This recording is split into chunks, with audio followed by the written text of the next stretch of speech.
So there'll be a large number of small hacks or small tools that we will look at today, and we'll be employing them in a bunch of problems. So last time we looked at the decimal number system and also the Roman numeral system. You might remember that both of them were decimal or base 10. In general, when we have a base D or a radix D number system, how many digits would this number system use if we were to use a positional number system, the kind of number system that we have in the Hindu-Arabic system? You think of translating the same kind of positional system to a different base. How many digits would we use if we chose a base D system in general? Well, the answer is that we would have D unique digits. For example, when D is 10, we have the digits from 0 to 9. If we were to choose D as 7, we would have digits from 0 to 6 in that number system. And when we have D as 2, we would have only the digits 0 and 1 in that number system. So in the base 2 number system, we are going to have only the 2 bits 0 and 1 because those are the two states in a transistor. Now this is a general theme that when we thinking of the binary representation of a number is we're going to treat it as equivalent to doing a transform step, right? A conceptual transform step in a transform and conquer strategy. So recall that when we solve problems using transform and conquer, we think of either rearranging the input if you want to do it in place, like pre-sorting or partitioning the input, or we think of employing some external data structure into which we store our numbers, and then we subsequently conquer the problem. When we are doing bit manipulation, we would not be changing anything. We won't be rearranging the input in any way. We will just change the lens with which we are looking at the number. So instead of looking at it as a number, we will look at it as a representation, as a bit representation. There is a difference between the representation of a number, which we sometimes call as a numeral, and the number itself. The number itself is an abstract count of something, whereas the representation is the specific shape of the numerals that you use. As in the decimal system, we have 10 different digits. They don't have to look like that. 7 doesn't have to look. There's no connection between the way we write 7 and the count of 7. So we need to make that shift in our thinking when doing bit manipulation problems. We have to focus on the representation of the number, and by shifting our attention on that and then being familiar with these tools, we would then be able to subsequently conquer these problems, which will often not, which sometimes may not even involve thinking about the number. We would be thinking purely about its representation. So given this, it's important to know how to transform a number in our Hindu-Arabic number system to a binary representation. So let's take an example here, a number like 123. What is the binary representation of the number 123? And we know that even in a base 10 system, 123 could be written in a bunch of ways. Last time we saw how the Egyptian and the Romans would have recommended it. Represented it. So today we just want to focus on the binary representation, assuming a positional system, place value system, but in base 2. So that means the grouping size for us is now 2 instead of 10. That is, whenever we see a group of 2, we have to fuse that group together to form a group that is double the size of the previous group. So the way we will try to come up with this representation, and maybe you might remember this from the Scalable Systems 1 foundations. To convert a decimal number to binary, we imagine having 123 dots or units, you can say, which are all piled together, and this is basically the ones place. So these are individual units. Because there are lots of pairs that we can form, remember in base 2, whenever you see two dots in the same space, we have to merge them together to form uh, a single dot, which represents a number that's double the size. So imagine these dots fusing together in pairs to form uh, a bunch of dots that are double the size. Since there are 123 such numbers or dots, not numbers, sorry, dots, when we fuse pairs of them together, how many pairs would we form? Well, 122 divided by 2 would be 61. So we would form 61 pairs, and there would be a single dot that would be unpaired. So there would be a single dot that would be left here, and the remaining 122 of those dots would pair up together into form 61 pairs. So there's one dot that represents a quantity of 1, and then there are 61 new uh, pairs of dots which represent 2 dots. So there are 61 units, each unit stands for a size of 2 now instead of a size of 1. And we keep doing this. So since there are 61 of these entities in the same box, we assume that we'll pair them together again, and that would lead us to 30 pairs being formed.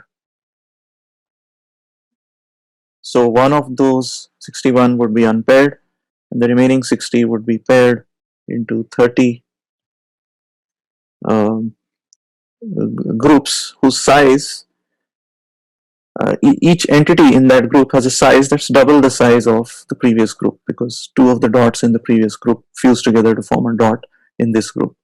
So if this represents 1 and 2, this would represent a size of 4 or 2 squared, and so on. We just keep doing that until, so in the next step we will form, we'll have a 1 here, we'll have a 1 here, 30 of them are in the same box, so we fuse them together. There'll be nothing left here, and then there'll be 15 groups that will be formed, where each group has a size of 8 this time. Just going to write 1 as 2 to the power 0, and we keep going until we have, so we'll have 1 here, and then we'll have 7, and then that will change to, so 1 1 0 1, so 7 will have, since we can form 3 pairs out of it, we'll have 1 unpaired entity left, and then 3 pairs that will move to the next group. So this is 2 to the power 4 all the way to 2 to the power 0.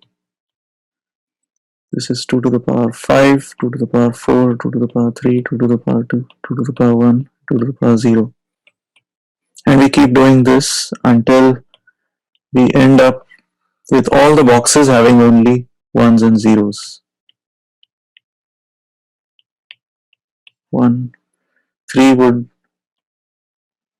have, two of them would fuse together, and so they would move into the adjacent box on the left or cell on the left, and one of them would be unpaired. So we would have 2 to the power 6, 2 to the power 5, 2 to the power 4, 2 to the power 3, 2 to the power 2, 2 to the power 1, 2 to the power 0. And now we don't see any cell or any box having two or more of these units in the same space. So there's no further pairing we can do. And so what we get here is the base 2 representation of 123. So that's how we convert from decimal to binary. And if we want to go back from binary to decimal, we can look at these place value. We can look at the place that each bit occupies and associate a particular value with it. So this one has a value of 2 to the power 6. This one has a value of 2 to the power 4. And so if you were to just add up the values in each cell here, we would have 2 to the power 6, which is 64,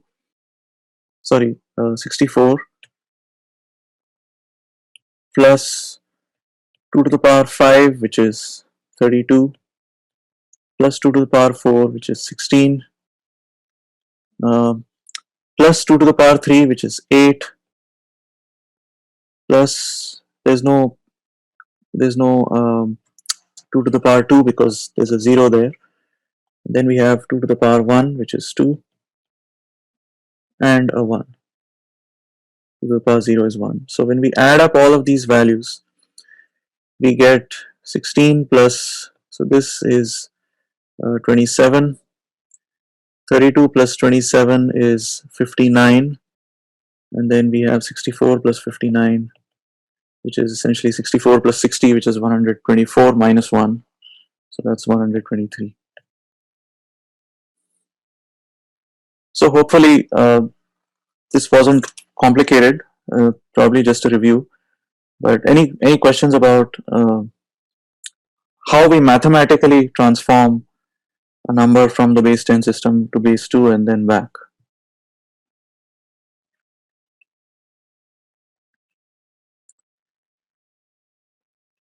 Hold on, let me. Okay, so no questions. Now last time we saw, when we were doing that hard problem where we had, remember, we wanted to represent integers as English words, we talked about how in elementary school when we have large numbers like for example 13,282,547, something like that, we often divide them into groups of 3 to make it easier to read, and then we can give each group a name. Okay, so groups of 3 are how we make it easier to read decimal numbers.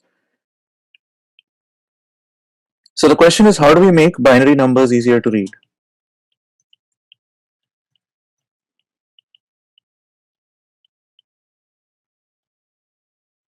We can do something similar.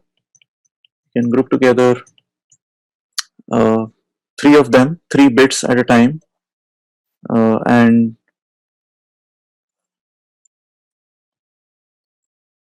read them together. So here, if we have 111, 1011, 111, 1011, we can think of doing something like that.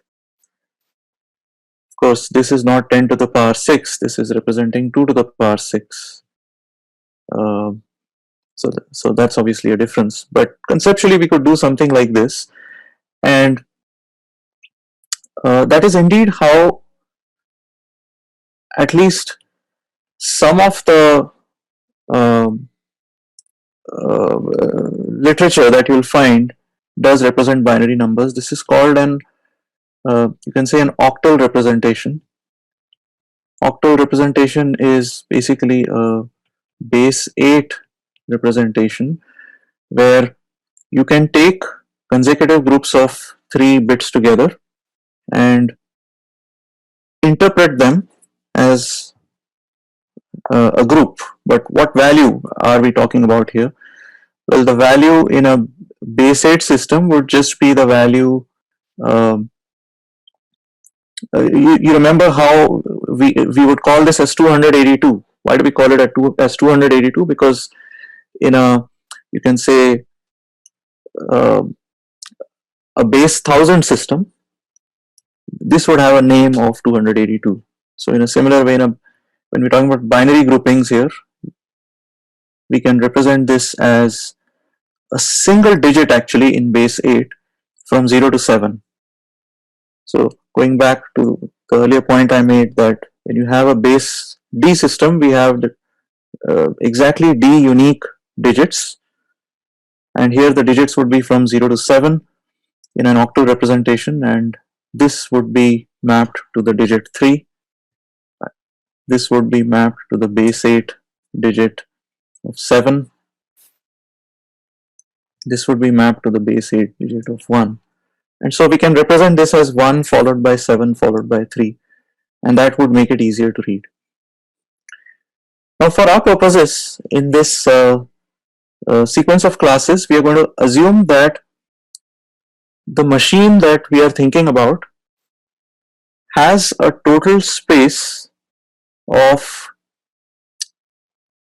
32 bits. That's what many of the problems will also set as a constraint. So in reality, we know that when we are operating on integers, these integers are sitting in the register of a processor, and so the size of that register is limited, and that decides the maximum number of bits that can be represented as an integer. So that we are going to assume is 32 bits. So we have 32-bit integers, and so if you want to make 32 bits easier to read, grouping them by threes is not very convenient, because 32 is not 32 doesn't divide 3 evenly, right? 32 is not divisible by 3. So it might make sense then to group them together in units of 4. So group 4 bits at a time, and that would be a base 16 representation or hexadecimal representation.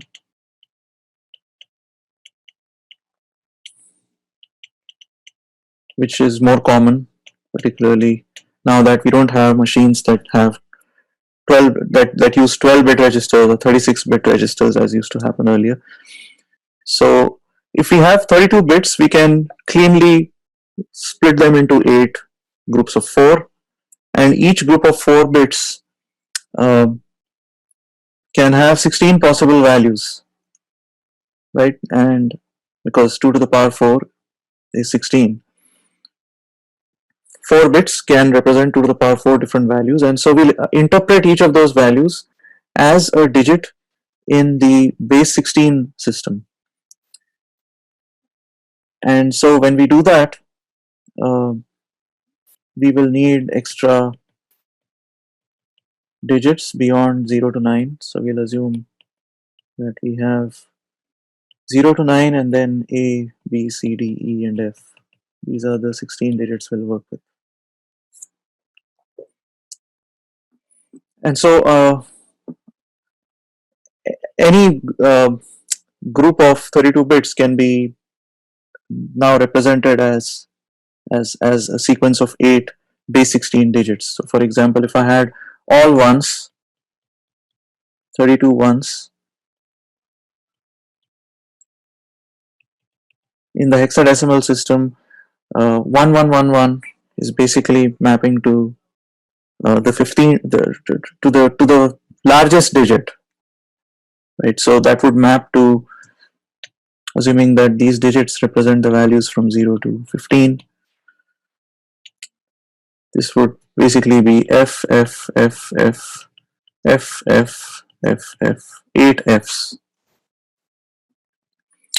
And in certain programming languages, depending on what language you're using, if you prefix um, a 0x, that indicates that we're talking about a hexadecimal system. So something like this would really be representing basically 32 ones, right? This same bit string. So having the ability to take a bit string of length 32 and then to map it to an hexadecimal uh, string is something that will be useful in some of the problems. Okay, but the main reason why we think about doing things in the hexadecimal system is for our ease of read. We assume that uh, it's easier for us to come up with this string. Now, these 32 bits that we have are going to be given an index, and unlike an array where the indices go from left to right, starting from index 0 here and n minus 1 on the right side, when we talk about bits, we actually talk about this being the most significant bit because it will have a, a value of uh, 2 to the power 31. The rightmost bit will have a value associated with it, which is 2 to the power 0. So this is the least significant bit. And the index, the bit index that we are going to assume uh, for the rightmost spot is going to be a 0. So this is bit 0, this is bit 1, bit 2, bit 3, and so on. And this is going to be bit 31.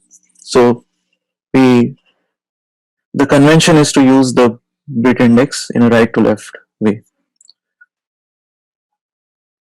So given this, let's look at a series of simple objective style questions. Um, let's focus on bit position 0 or bit index 0. So what if I see a 1 there? What does that tell me about the number that is being represented?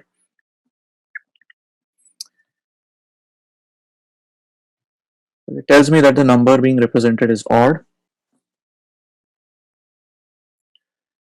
Likewise, if at bit position 0 I see a value of 0, that tells me that the number is even. Why is that? Because whatever this number is, if the bit position here is a 1, that means there is going to be a 1 added. So the sum of all of these values, these other values, is going to be even because we are talking about each of these values is basically a power of 2. So by adding up a bunch of powers of 2, we'll only end up with an even number. And so if there's a 1 in the last place, that guarantees that the number is odd. If there is a 0 here, that means whatever values are made up by the other bits, it has to be even. What can we conclude if the lower order n bits are 0?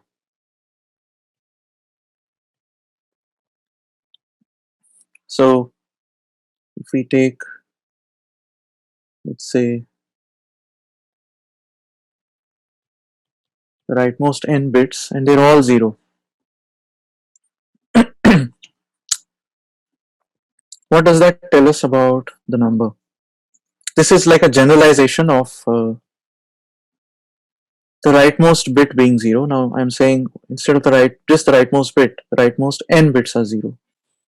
What does that tell us about the number?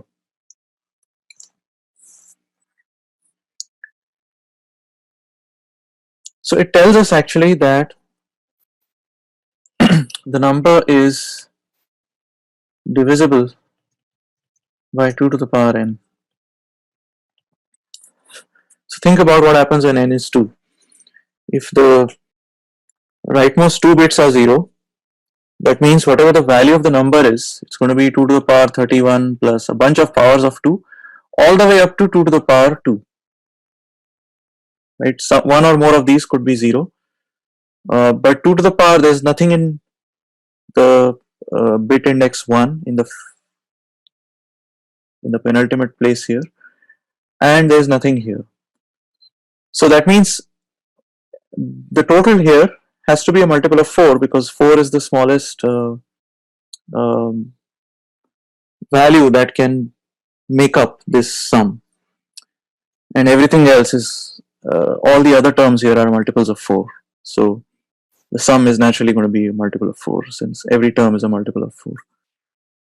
So by the same reasoning, when we move to the last 3 bits being 0, we can say that the number being represented is divisible by 8. And likewise, if the last n bits are 0, we can say that the number being represented is divisible by 2 to the power n.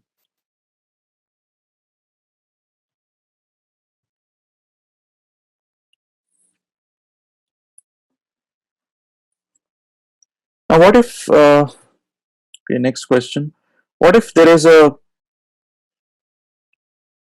1 in bit position n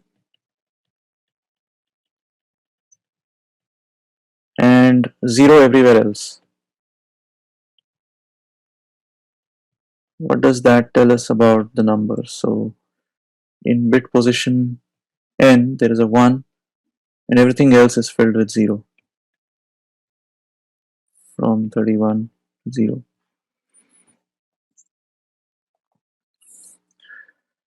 Yeah, so that tells us that this number is 2 to the power n exactly.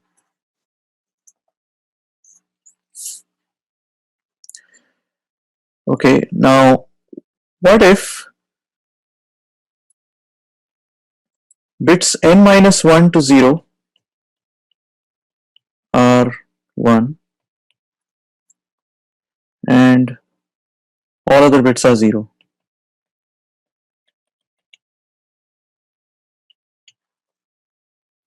So in other words, we have a bunch of zeros followed by n ones.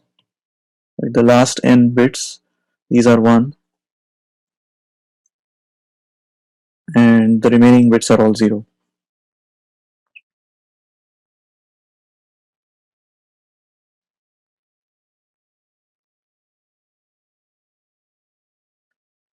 So this is like having in the base 10 system a bunch of 9s, right, like 999 or 9999. It's basically 1 less than the next higher power of 10.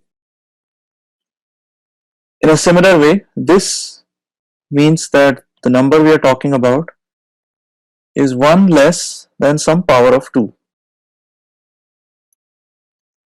Right, and the power of 2 that we are talking about is 2 to the power n. Right, in other words, if you were to take this number 2 to the power n, which was written here, and if you were to subtract 1, basically all of these digits would be 1 and this would be a 0. That's basically the number we're talking about here. So it's 2 to the power n minus 1. Any questions so far?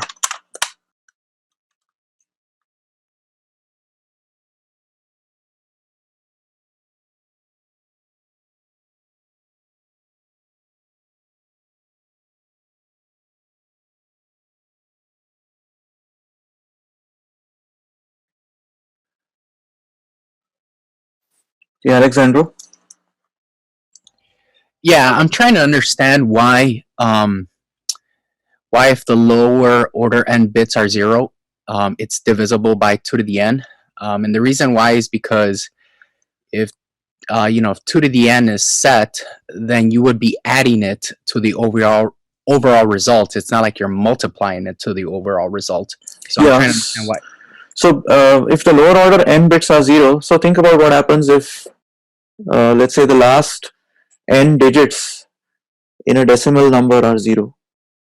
Just means that the number is divisible by 10 to the power n. If the last 3 digits are 0, we know that the number is divisible by 1000 because, for the same reason. But in base 2, the way you can look at it is, if the lower order n bits are 0, then uh, the next digit, which is going to be at bit position n, because the lower order n bits would be from bit positions n minus 1 to 0, this value is going to be 2 to the power n. Right? The next value, if it is 1, is going to be 2 to the power n plus 1. The next value, if it's there, is going to be 2 to the power n plus 2. So when you compute the value of the overall number, you will have the summation of a bunch of powers of 2, the smallest of which is 2 to the power n.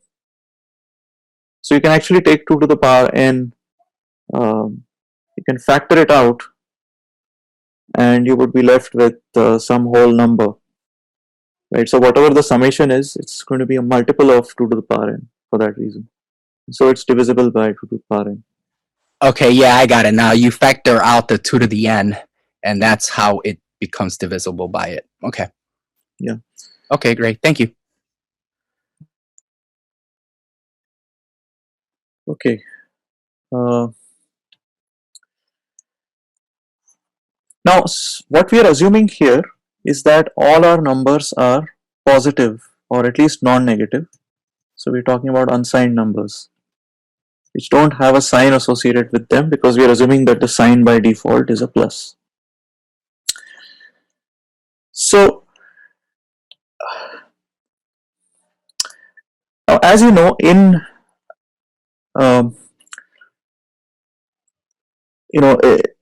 in the arithmetic logical unit of a machine, we can add numbers, we can subtract numbers, we can multiply, divide. We can also do something called a shift. Right? We can shift all the bits of a number to the left or to the right. So what happens when we shift a number to the left by 1? So that is, if I have a number and when I shift all the bits to the left by 1, what would happen is this bit would get discarded. The next bit would come here, the next bit would come here, this bit would go there, and a new 0 would appear in the least significant bit. So this is equivalent to, so in the decimal system, what happens when we add an extra 0 at the end to a number? That's equivalent to multiplying the number by 10. So in a similar way, in base 2, when we shift left by 1, that is equivalent to multiplication by 2.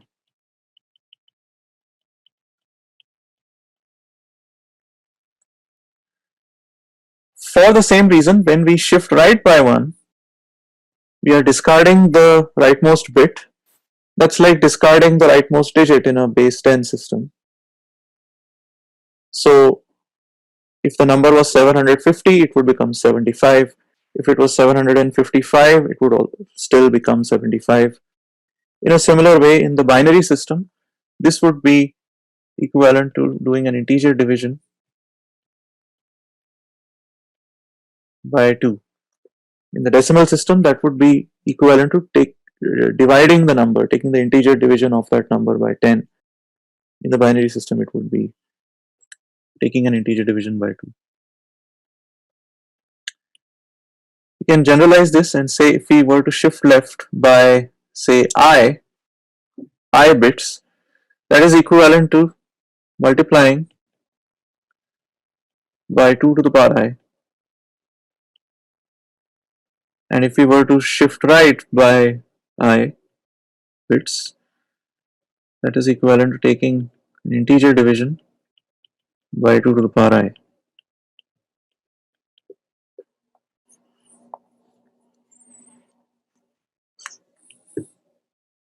Does that make sense? How, for example, if I had 1275 in base 10, if I were to shift right by say 3 digits, I would get a 1.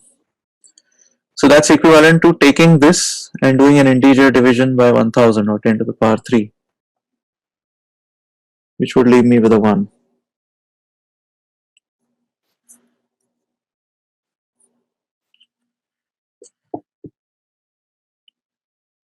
Now with 32 bits, when we have 32 bits to represent integers, we can have 2 to the power 32 different uh, bit, bit strings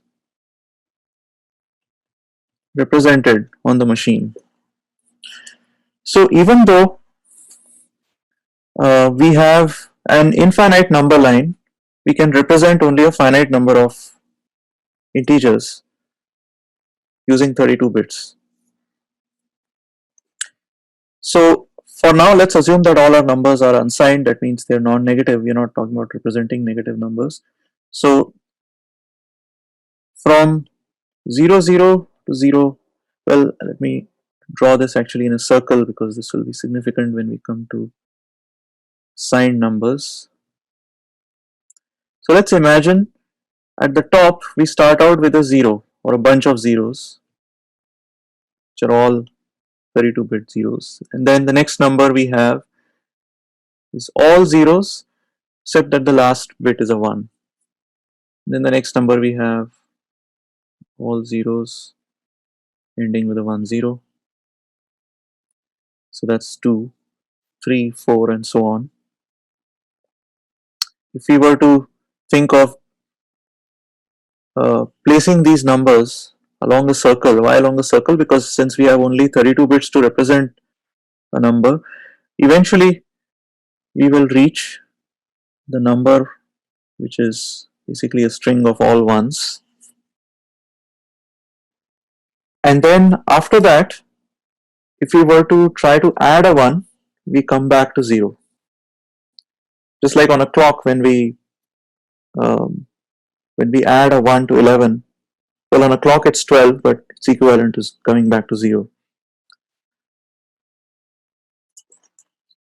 So this, the smallest value, the unsigned value that can be represented is 0. And the largest unsigned value that can be represented using 32 bits is going to be, so this is a string of 32 ones. As you know, when we have um, a string of n ones, that's equivalent to the string 2 to the power n minus 1. So when we have a string of 32 ones, it's going to be 2 to the power 32 minus 1. That's the largest integer that can be represented.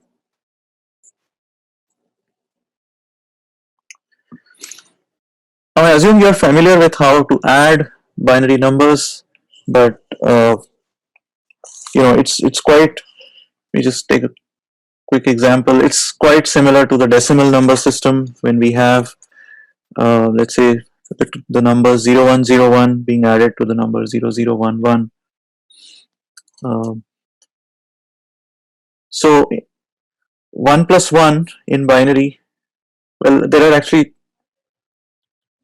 6 simple rules. When we add a 0 and a 0, we get a 0. When we add a 0 and a 1, we get a 1. When we add a 1 and a 0, we get a 1. When we add a 1 and a 1, we get a 0 in that place with a carry. Okay, so 1 plus 1 would be a 0 with a carry. And then when we take into account the carry, we would need, so okay, when we have a carry and we have both the bits being 0, that's going to be equivalent to 1. When we have a carry with one of the digits being 1 and the other being a 0, since the carry is interpreted as a 1, uh, this is going to be a 0 with a carry with the next carry. This is going to be a 0 with the next carry. And finally, when we have a carry and a 1 and a 1, this is going to be a 1 with the next carry.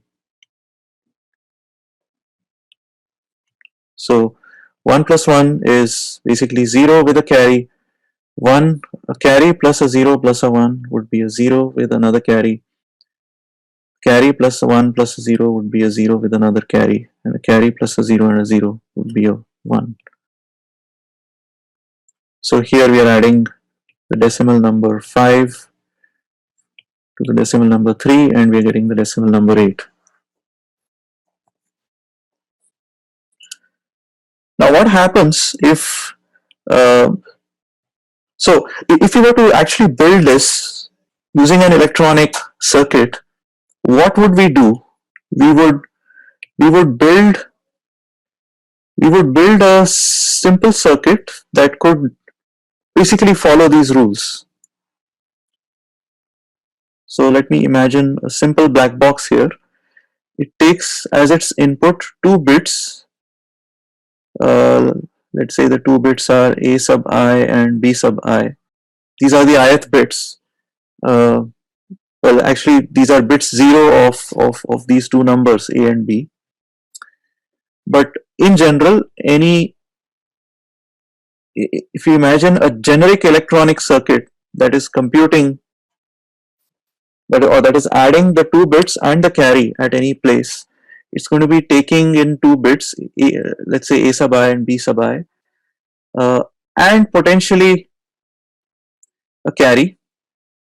We call this the carry in, and then it's going to be adding these 3 using these rules on the right side to generate 2 outputs. One of them is going to be uh, the sum, right? Let me call this the ith digit, or maybe S of I, the ith digit of the sum, and a carry, the next carry. Now this next carry, I can, so if I had another, so let's say this was for bit, let's say this was for position 0. If I have the electronic circuit for position 1, I could take this carry and I could make it the input carry for the next position. So this would be A1, B1, I would have a sum that is S1 with a carry out, and that would go into the circuit for the next position. And so in this simple way, you can see how like a simple circuit, a digital circuit could be implemented. I won't get into that because it's not relevant for software engineering, and I'm not a hardware person. But you can construct a truth table with these 3 inputs and come up with a Boolean formula for what the output would be, for when the output would be a 1, given the 3 inputs. And assuming you can have that kind of a Boolean formula expressed as maybe the sum of products or product of sum, you can represent them using or implement them using logic gates like AND, OR, and NOT. Now, given this constraint, suppose you had an electronic circuit that did this. So overall, what is the circuit doing? It's taking in 2 numbers A and B, which are 32 bits, and it's generating a sum which is also 32 bits. The carry in for the bit position 0 would be a 0, and the carry out of the last position, that's position 31, would be some bit, right? We don't know what it is, and then these would be the internal carry ins and carry outs would be feeding into the next circuit. So let's think about what would happen if we had a string of all ones, and to that we add a 1. That's like adding a 1 to a string of all 9s in the decimal place. So there's no carry here. 1 plus 1 would be a 0. 0 with a carry of 1. So this is also a 1, so 1 plus 1 would be 0 with a carry of 1 and so on. So all of these values would be 0 until we get a carry of 1 here. 1 plus 1 is 0 and we would get a carry out here of 1. So the carry out value would be 1, but the sum value would be 0. Right? So if we keep adding a 1 to each number here, we keep going in the clockwise direction by one place, and once we reach here and we add a 1, we come back to 0. Our number line is linear, but our 32-bit space of numbers is actually circular. That is, when you add 1 to 2 to the power 32 minus 1, it becomes a 0. It doesn't become 2 to the power 32 because there's no way to represent 2 to the power 32.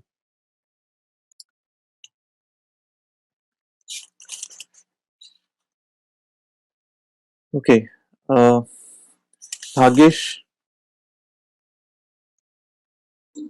Thanks, Omkar. So in that case, like going back to that example where you have added 1, where all other positions up to digit 31 are 1, and the carry out in that case, so the sum is 0, but what happens to that carry out? Like, does it get lost, or like what happens? I mean, there you can use it as a way to detect overflow. Okay, then what happens next? I mean, we know there is an overflow, so Yeah, so that then depends on how the compiler is going to look at it. I mean, it could generate an interrupt, or I mean, it could be left to the programmer. Depends on how low level you're programming. okay, got it. But yeah, so there would be an overflow, and that's what this is. This is a way to detect overflow when we're talking about unsigned numbers. So in that case, I mean, going back to the session we had last week, if you remember, where uh, we kind of like went to the similar example where, how should I say this one? Like we have to do a modulo of 10 to the power of something plus 7, right? Right. 10 to the power 9 plus 7. Yeah. So that we can have that number that could fit in the integer number, right? Yeah. So that is more complicated because there we were doing multiplication and division also. Here I'm just talking about a simple adder. Okay, so let's say if there is an overflow, it will be a runtime error, not a compile time error, though. Yeah. Okay. Yeah. And also there we were doing a mod with a number that was not a power of 2. Yeah. So just like um, when we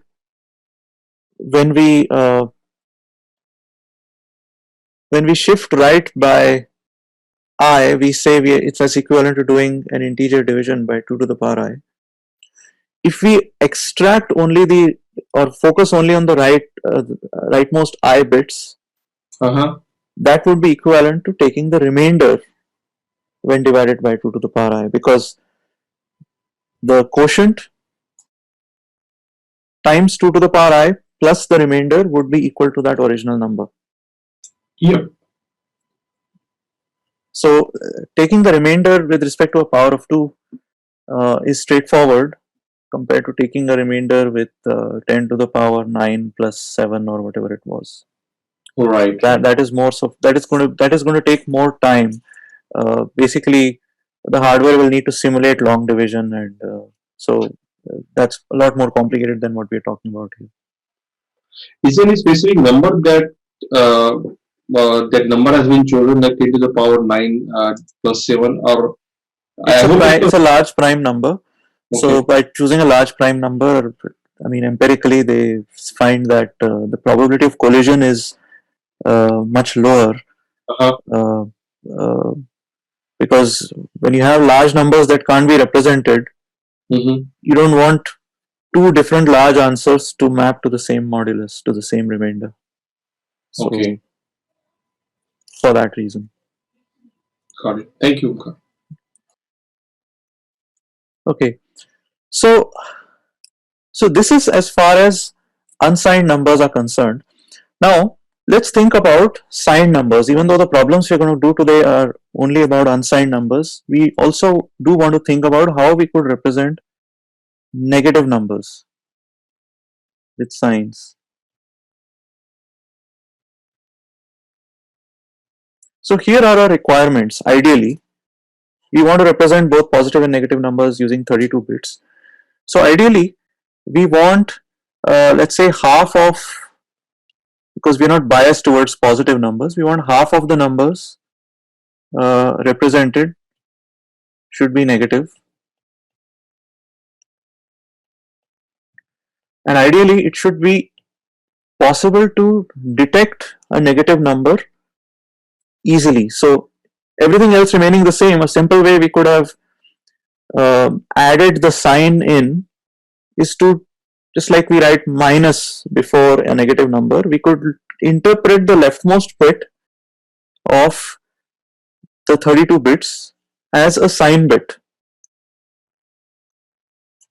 Leftmost bit should be a sign bit.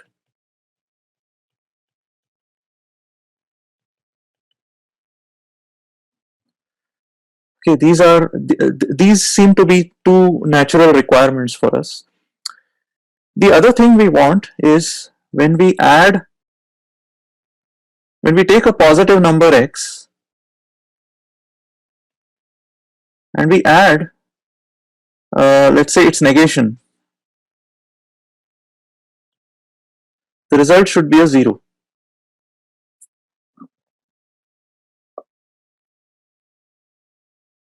A number added to its negation should be a 0.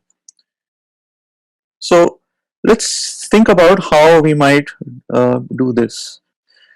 So going back to that diagram, we want half of the numbers to be negative and we want the leftmost bit to be a sign bit. So let's think about what's happening in the second half of this circle. In the second half of this circle, the leftmost bit is a 1. Because that's the most significant bit. It's going to turn on after half the numbers have been examined. So that means in the right half, or the first half here, we have the most significant bit being 0 and then it switches. So where does it switch? It switches at the bit string 1 followed by 31 zeros.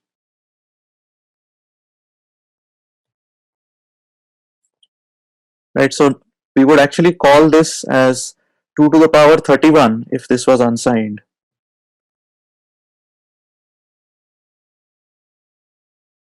So this is 2 to the power 31.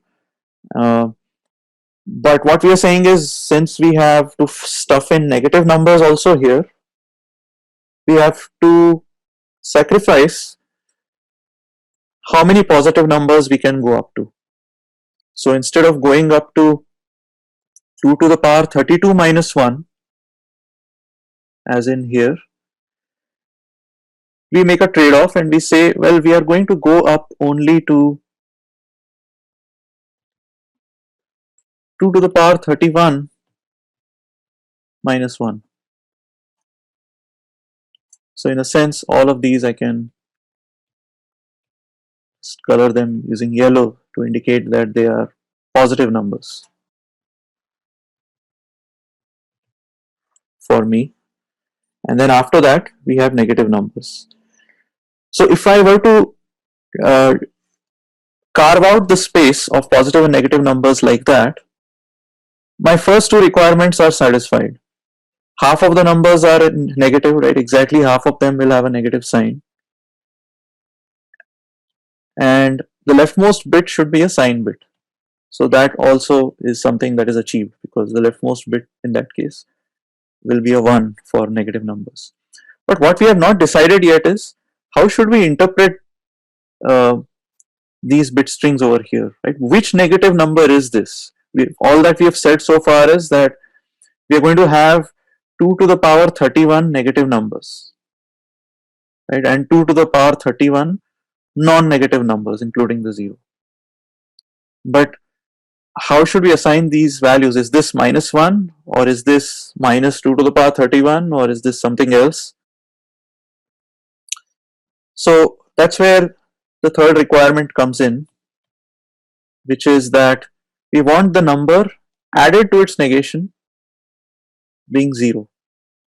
Maybe that should tell us something about what the representation of the negation should be. So let's take a simple example here. Let's say we are adding 5 and minus 5. So what is 5 going to look like? It's going to look like a bunch of zeros with the last 3 bits being 101. Right? This is 2 to the power 0, this is 2 to the power 2. 4 plus 1 is 5. Now, what we want is when we add the 5 to its negative representation, I don't know what the representation for minus 5 is. What I should get here are all zeros. So how should I decide the representation of minus 5?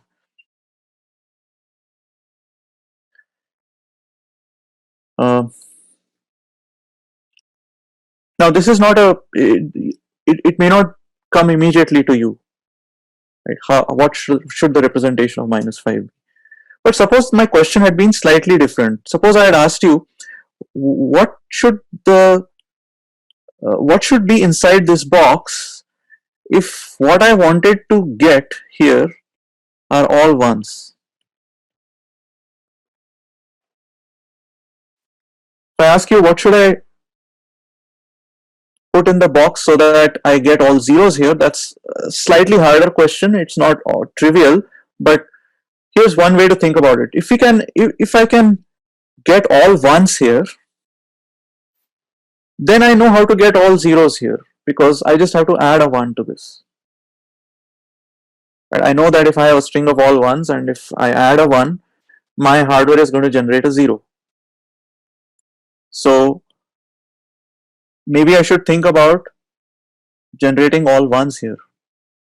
And that seems quite much more easy because every number or every bit added to its complement is going to give a 1. So if I have a 1 here, I can put a 0 there. I have a 0 there, I could put a 1 here. I have a 1 here, I could put a 0 there. All of these bits are 0, the remaining bits are 0, so I can put all of the remaining bits as 1. So if I have this as the representation of minus 5, then I'm going to get all ones there. But that's not what I want exactly. What I want is, I want this sum to be 0. I want this to be all zeros. And it will be all zeros if I take the representation that was needed to generate all ones and I added one more to this representation. Right? In other words, if I made this, if I added a 1 here, I would get this, and then everything would become a 0. There would be an overflow, but that's okay. The sum itself would become a 0.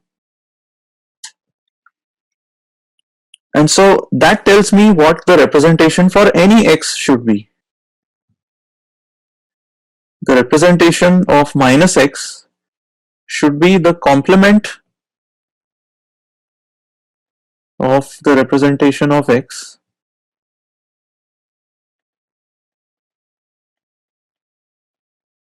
plus an extra 1.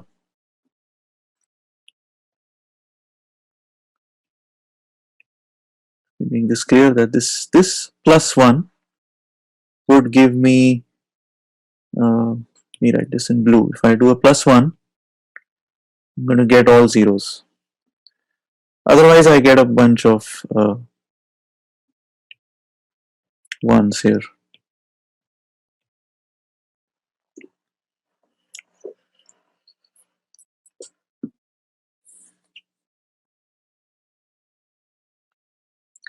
Now this 0 is actually with an overflow, so it's really you can think of it as 2 to the power n. right? What's actually being attempted to generate, if you consider that carry out as well, is actually 2 to the power n. So we can say x plus the representation of minus x should be equal to 2 to the power n. Conceptually it's 2 to the power n, but it basically becomes a 0 because we don't have a way to represent 2 to the power n using n bits. So that means the representation for minus x is actually 2 to the power n minus x conceptually. Call this the 2's complement representation of minus x.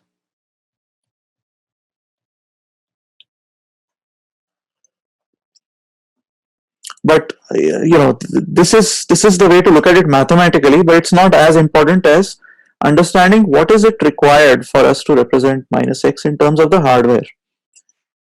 In terms of the hardware, what I just need to do is to negate all the bits and add a 1. Negating all the bits, all the 32 bits, should be possible using say a NOT gate, and then adding a 1, I can just basically use whatever I had built for an adder.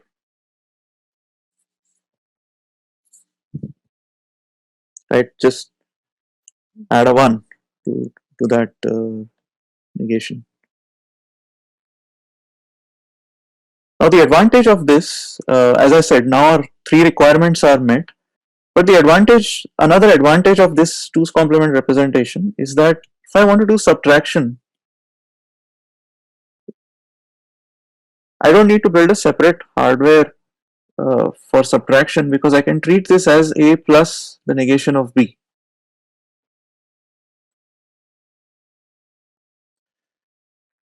And this means I could take my adder, I can feed an a,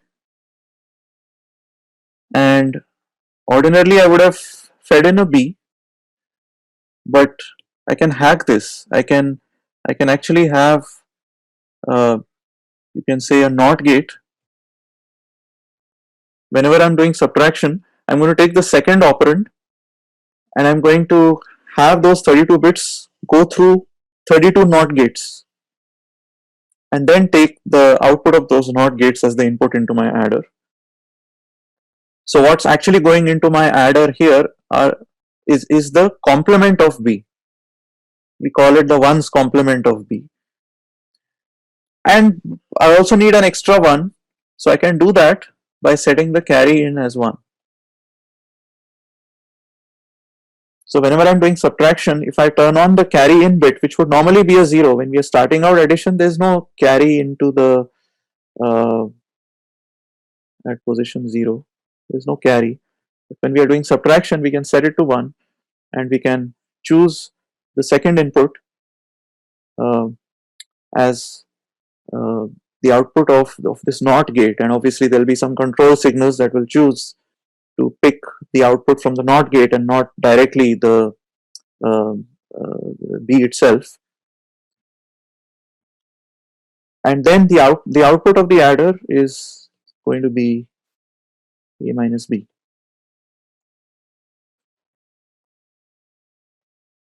So the same hardware that works for addition would work for subtraction with a 2's complement representation. Now going back to that circle, so what negative number is this number, and what negative number is this number? Let's just calculate that. So what happens? So let's take this number first. What value is this? If I take the 2's complement of the 2's complement, I should get back the same number, because what I said is 2's complement is essentially 2 to the power n minus that number. So if I take 2 to the power n minus the 2's complement of x, that would be 2 to the power n minus 2 to the power n minus x, which would be x itself. So if I take the 2's complement 2 times, I should get back the same number.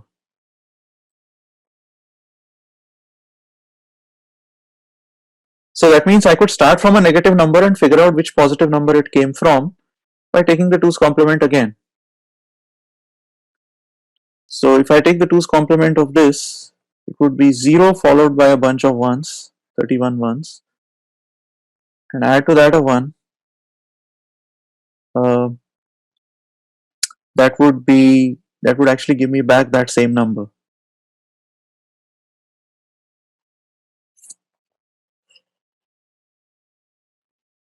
So no, sorry, I would get a 1.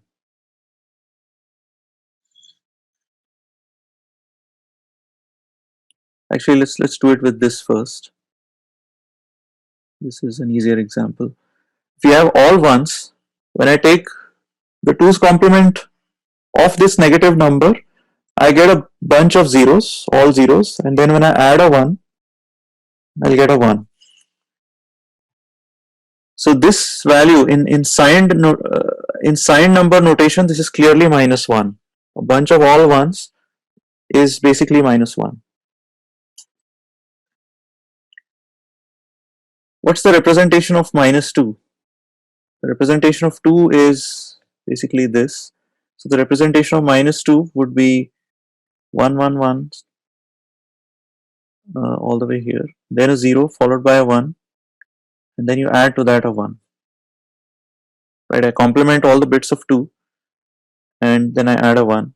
So I get 1 0 and then a bunch of 1's. So as you can see, this value is going to be the preceding number here. A bunch of 1's followed by a 0. So this value is going to be -2. We write the bit representation in white, the unsigned representation in red, and the signed representation in green. So that's -1, -2, -3, and so on. This number is actually a little weird because when you take the complement of this number, you get 0 followed by all 1's, and then when you add a 1, you get back that same number. Right? You would expect to have gotten a positive number, but you actually get back the same number. So this value is from the pattern here, -1, -2, -3, -4, and so on. You can guess that if there are 2 to the power 31 negative numbers and we are starting from -1 and going increasing by 1 here, this value is going to end up being -2 to the power 31.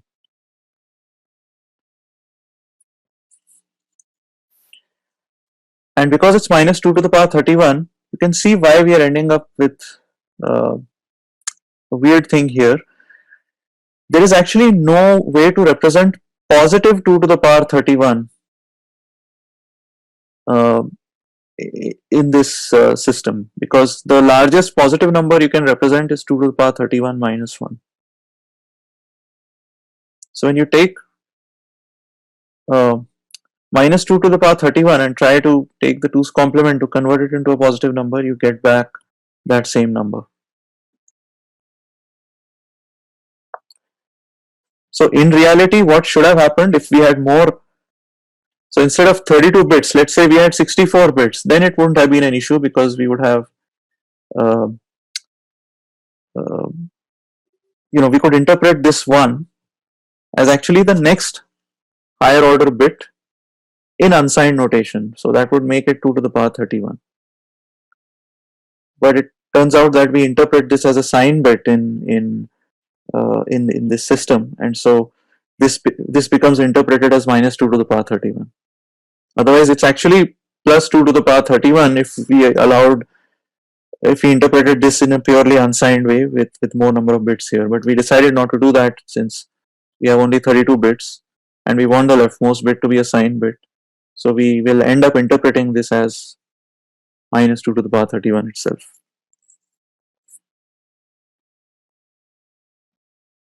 So that means the representation we have now of signed numbers is that uh, they are the 2's complement of these positive unsigned numbers in yellow here. The positive unsigned numbers are from 0 to 2 to the power 31 minus 1. The negative signed numbers are from minus 1 to minus 2 to the power 31. So the smallest negative number, as you see here, does not have a positive counterpart.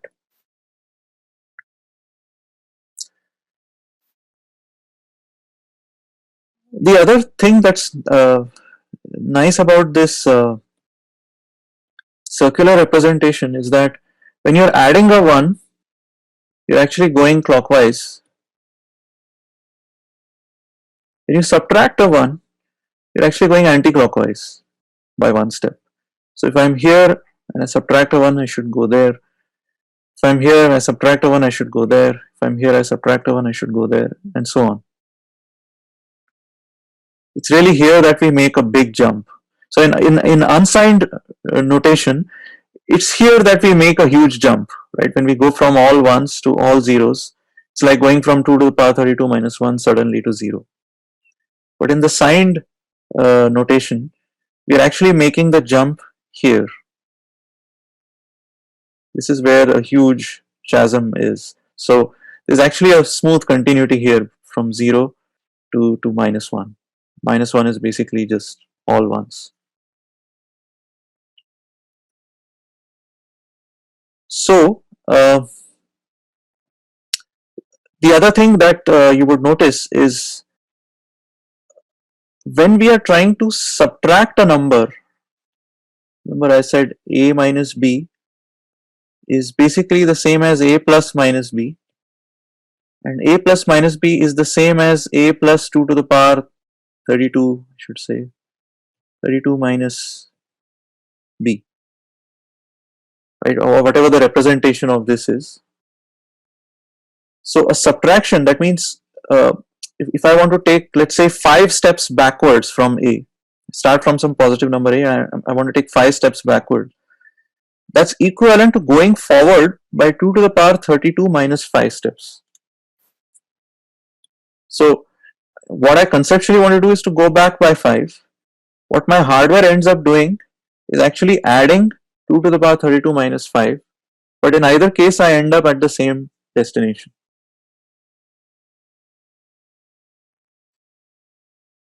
Right, what the hardware is doing is basically treating it as an addition problem, treating the subtraction as an addition problem. It's just that what you're adding is actually the 2's complement of the number that you're trying to subtract, and so it's like taking a huge jump. It's like taking a huge jump forward instead of a small jump backward. Notice that if you start from any location, if you add 2 to the power 32, you should come back to that location. Right? If I start from any location, if I add 2 to the power 32, I should come back to that location. So if I want to subtract 5, where should I end up here? 1, 2, 3, 4, 5. I should end up there. So I can end up there even by adding 2 to the power 32 minus 5. So that's just the hardware way of making me reach there. Mathematically, I am taking 5 steps backward along this number line. Okay, Mohammed. Hi, Omkar. So wouldn't that 2 to the 31 and minus 2 to the 31, either one, wouldn't it be considered as a 0 here?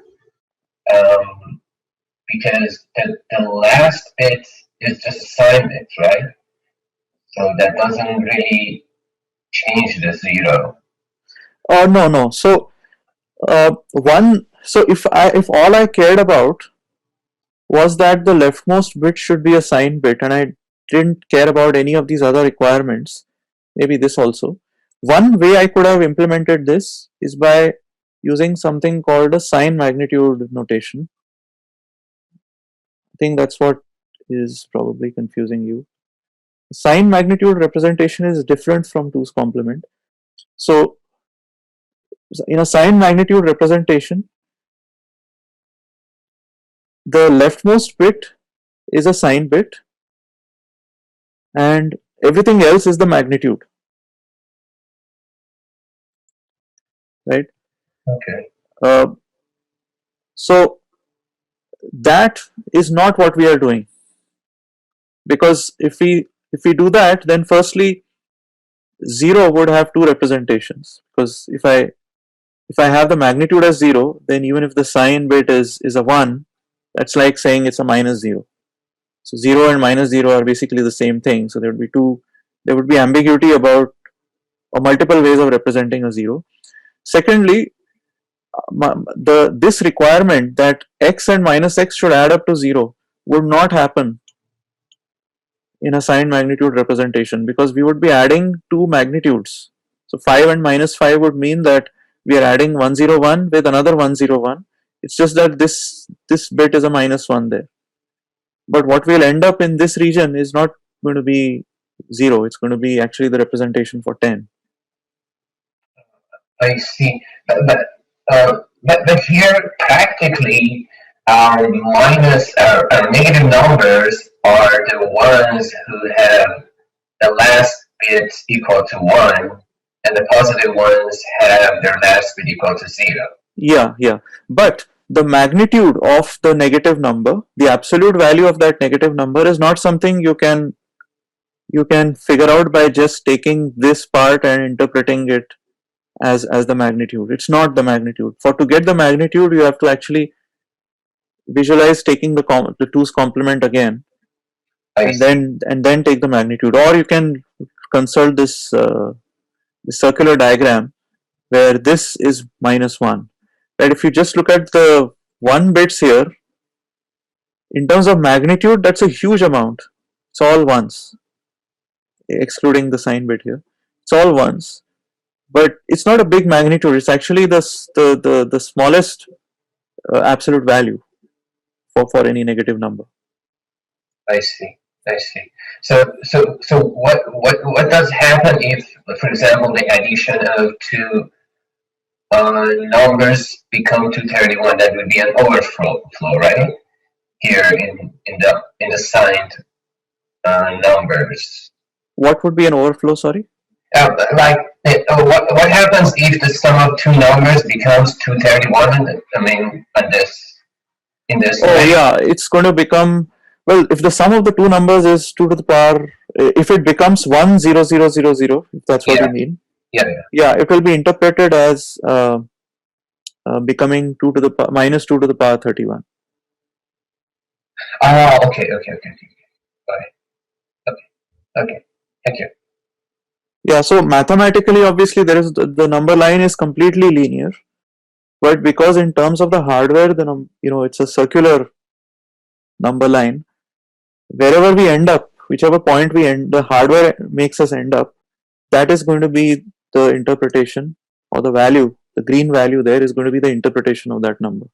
But wouldn't that be an error if two positive numbers add up to 231 and then it gives us minus 231? Yeah, so that would be an error. Yes. So that's why when we look at the lead code problems, you'll see that they will specify that the numbers are, they will specify some constraints which will sort of guarantee that there won't be that kind of situation. Okay, I see. Great, thank you.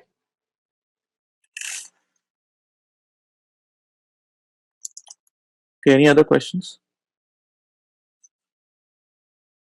Okay, so addition and subtraction, hopefully that's clear. And it's also important to note that this is not the 2's complement notation we are talking about, because the hardware that would be required to implement signed magnitude representation wouldn't be as simple. Sayed? Yeah, hi, they can hear me. Yeah. So just quick question. So negative of any number is basically a carryover bit, correct? In terms of one's complement. Negative would just be, pass it through a NOT gate, pass all the 32 bits And through add 32 one. NOT gates. That would be, Yeah, and add a 1. So that becomes the leftmost, the significant bit will be on. Yeah, I mean, you can take a simple example. Yeah. Let's say we start with a 5 and we take the 2's complement. Right, so 101, and actually let's assume that we have only 4 bits in our instead of 32. Right, so the Mhm. 2's complement of 5 would be, flip all the bits 1010 and add a 1, so it's going to be 1011. So That's that will be the two's complement. representation of minus 5 if this was just a 4-bit Correct. representation. Now let's take the 2's complement again. Hmm. So I'll flip 1011 again, so that becomes 0100. Uh-huh.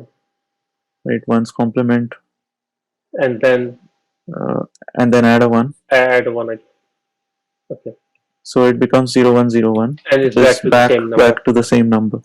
And True. this will happen because this number conceptually is actually 2 to the power 4 minus 5 in terms of its raw bit representation value, in terms of its unsigned.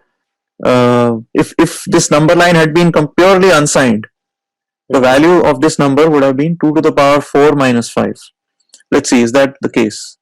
Uh, what is the value here? This is 1 plus 2 plus 2 squared plus 2 cubed, 8.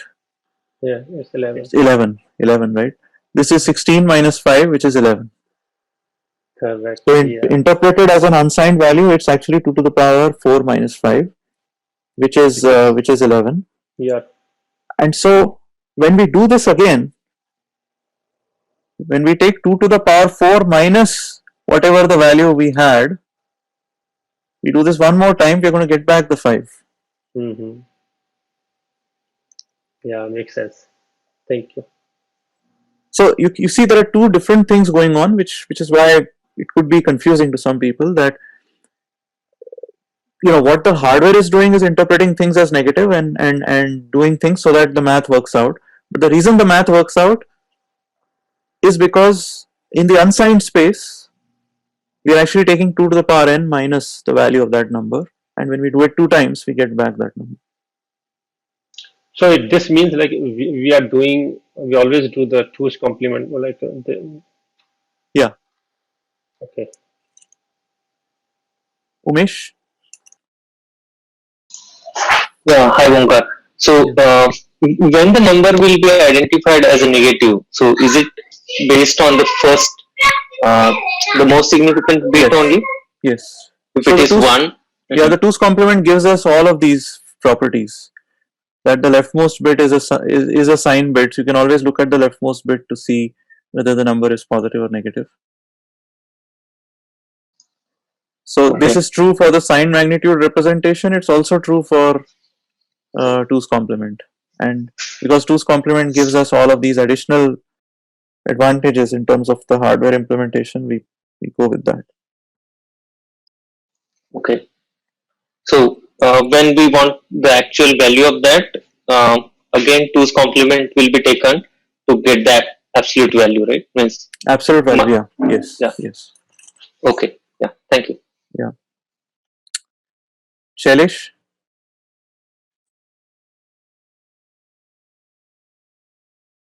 I think you're muted. Omkar, can you hear me? Yeah. Omkar, I didn't get that part. How does the math works out basically? So, like for example, if we say as the example which we discussed earlier, like 5 minus 5, Hmm. the hardware shows it as 10, but then eventually when we write that when we code it, and when we get a 0 for 5 minus 5, how does that translation or that intelligence happens? So this is 5, right? If you want to add 5 and minus 5, and let's take a 4 bit representation here instead of 32. If you want, you can extend it to 32, but I'm just taking 4 bits here. So this is being added to minus 5. So what's the representation of minus 5? It's going to be 1010 plus 1, Yeah, right? So it's 1011, right? yeah. So when I add 1011 here, you see 1 plus 1 is 0, there's a carry of 1. 1 plus 1 is 0, there's a carry of 1. 1 plus 1 is 0, there's a carry of 1. 1 plus 1 is 0, there's a carry of 1, but that becomes like an overflow signal. But it's not interpreted as an overflow in 2's complement notation, because it's meant to be that. We came up with the notation so that there will be an overflow, and we want what remains, the sum, to be 0. In unsigned form, this would actually be an overflow. So it would be treated as an actual overflow. But in the signed 2 complement representation, that's not, I mean, even if the carry out bit is 1, we don't interpret it as an overflow. Got it. Just okay, we ignore that carryover bit, so that's why we get the correct answer in the unsigned. Right. We designed the 2's complement notation so that we will get a sum of 0.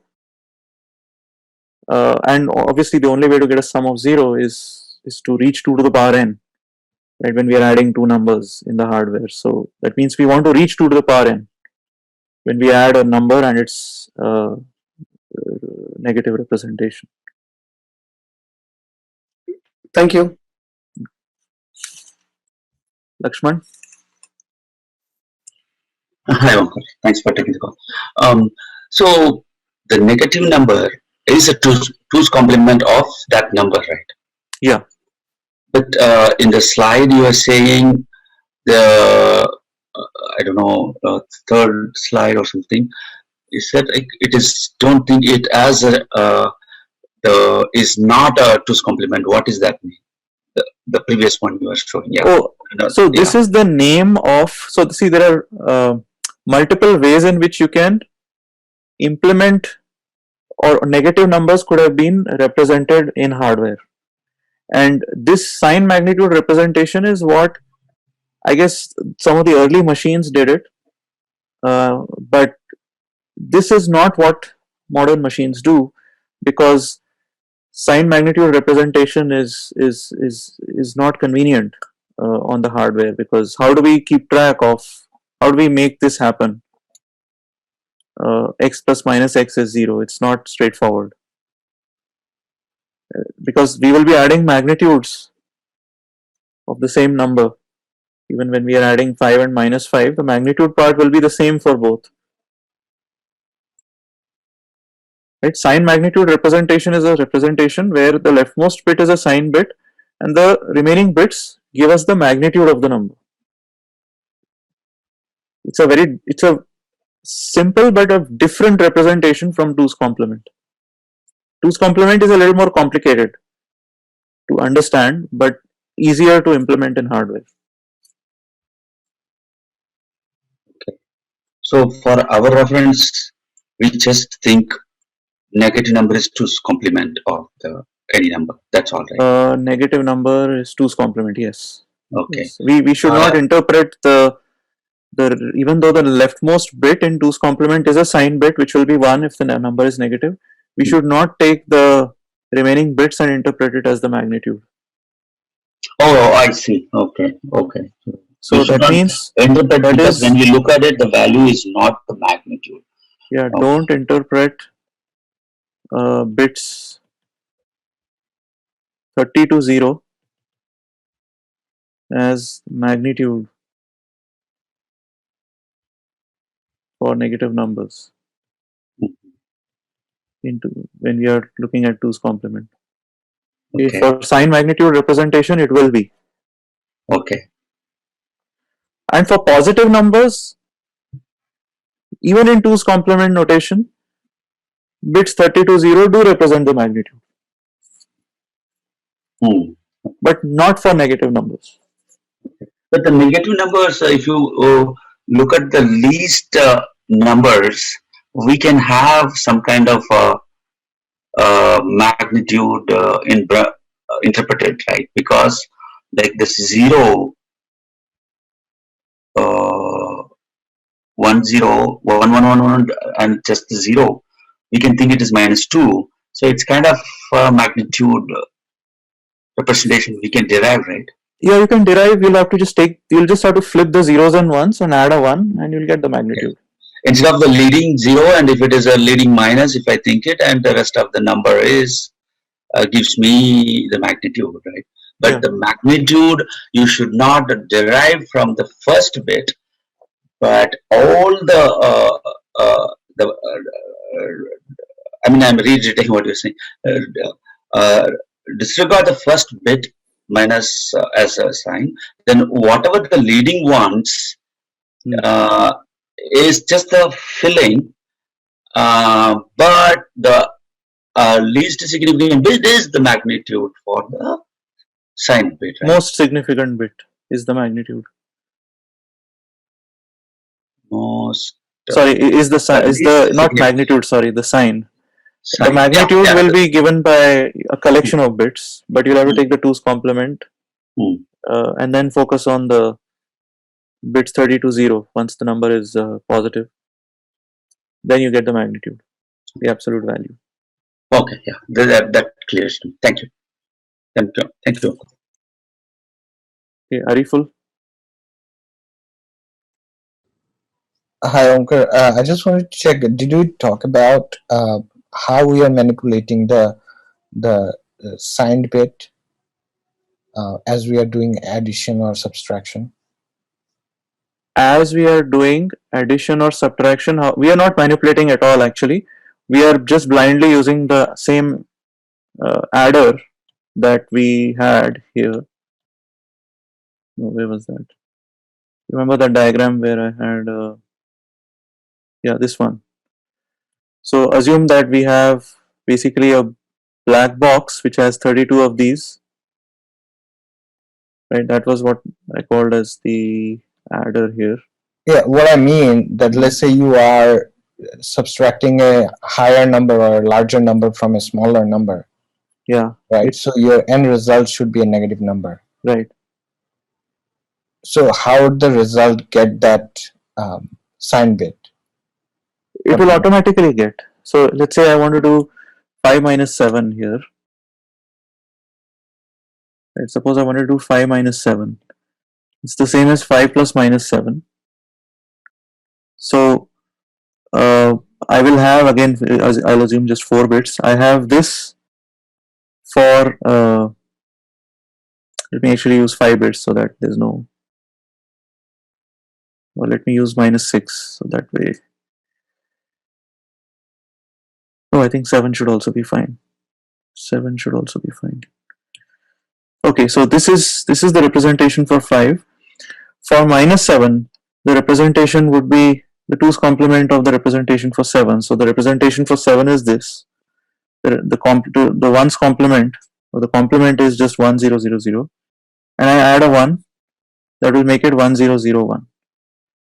So this is the representation for minus 7. I got and it. when I add them, yeah, I will automatically get, I should get minus 2. 1 plus 1 is 0 with a carry. Carry plus 0 is 1. 1 plus 0 is 1. 0 plus 1 is 1.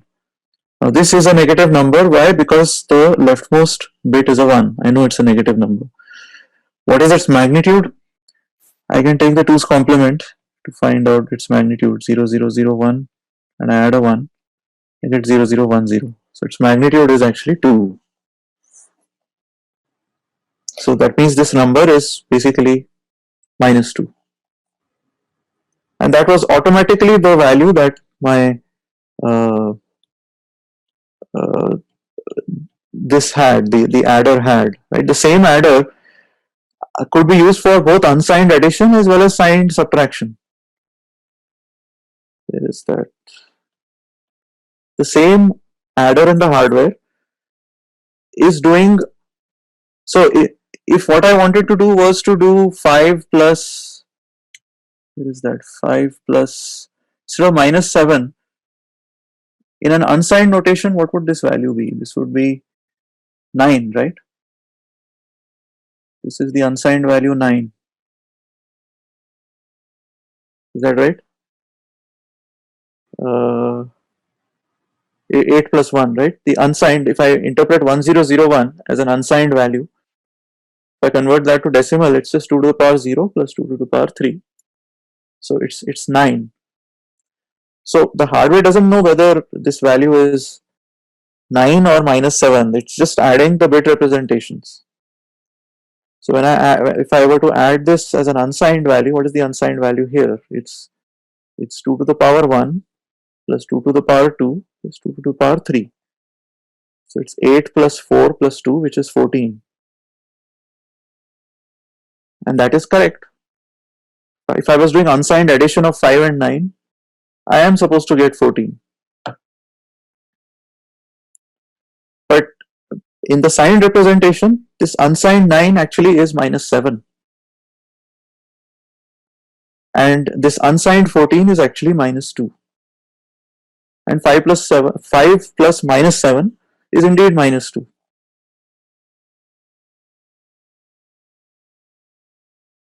So what's happening in the hardware is only one thing. How you interpret it can be in two very different ways. And that is the beauty of the 2's complement notation, that I don't have to change my hardware to change the way I incorporate negative numbers.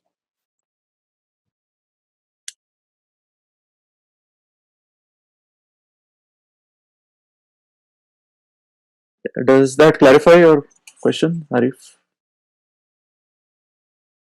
Yes, it does. Thank you. Vijay Shri? Yeah, hi Omkar. Once we convert it to 2's complement, that included with the most significant bit as either 0 or 1 that represent either negative or positive number. So the 2's complement will automatically have a 1 if it was, if you took the 2's complement of a positive number, it will automatically have a 1 in the most significant bit. Okay. And if you take the 2's complement of a negative number, it will automatically have a 0 in the most significant bit. Okay. We don't have to add or tack it on separately. Okay, got it. Because what we are doing is we are taking half of these bits, bit strings, which were formerly unsigned values with a relatively high magnitude, and we reinterpret them as signed negative numbers in a way that the math works out. In the sense, when we add any number with its negation, result should be a 0. Okay, so implicitly it understands as either negative or positive number. Yeah. Okay. Okay. So how we interpret it, how your program interprets it will, the bit string is the same, the result is the same from the adder. Okay. It's just that we are interpreting the output differently depending on whether we are doing unsigned or signed. Okay, got it. Thanks so much, Omkar. Of course, one difference is in the input. When we are doing subtraction, signed subtraction, we should, the second number should be complemented, and it should be 2's complemented, right? So to do that, we take the 1's complement by passing the input through a NOT gate, or choosing the input that has gone through a NOT gate, and we also set the carry value to be 1. So by just doing that adjustment, suddenly we end up doing the right thing for subtraction. Okay. So got it. So that is why we are doing first NOT, and then we are adding it to the first number.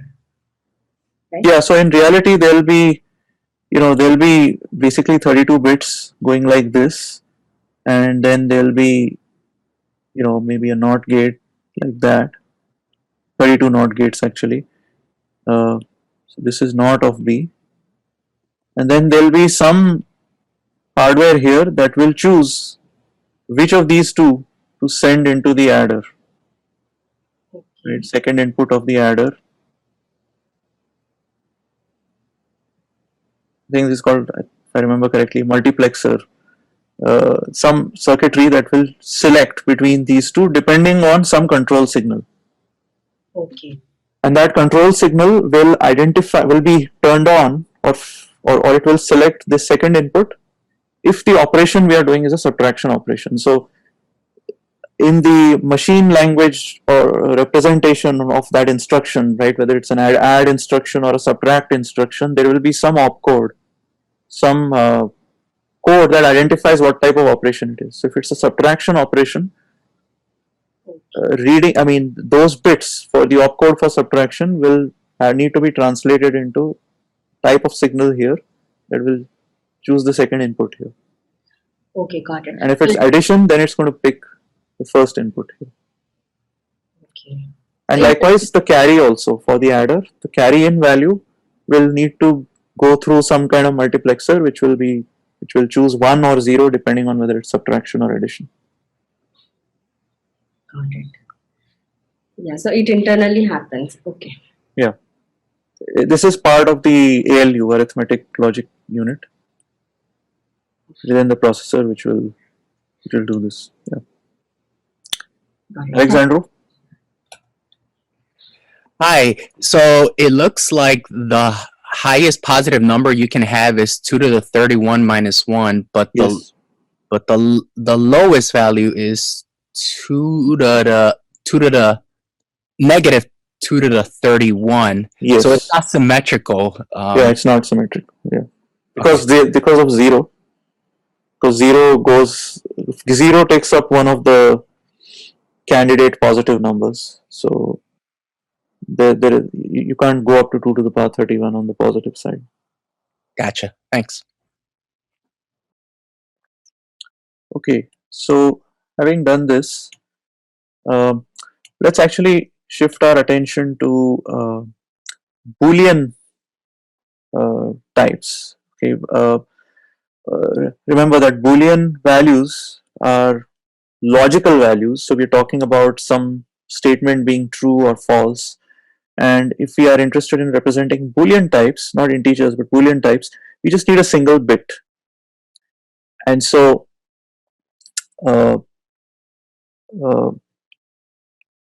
technically, you could think of a Boolean type as basically an integer represented by an integer whose value will be either a 0 or a 1. It can only take those two different values rather than 2 to the power 32 different values. Even if it takes up all the 32 bits, the only values allowed there are 0 or 1.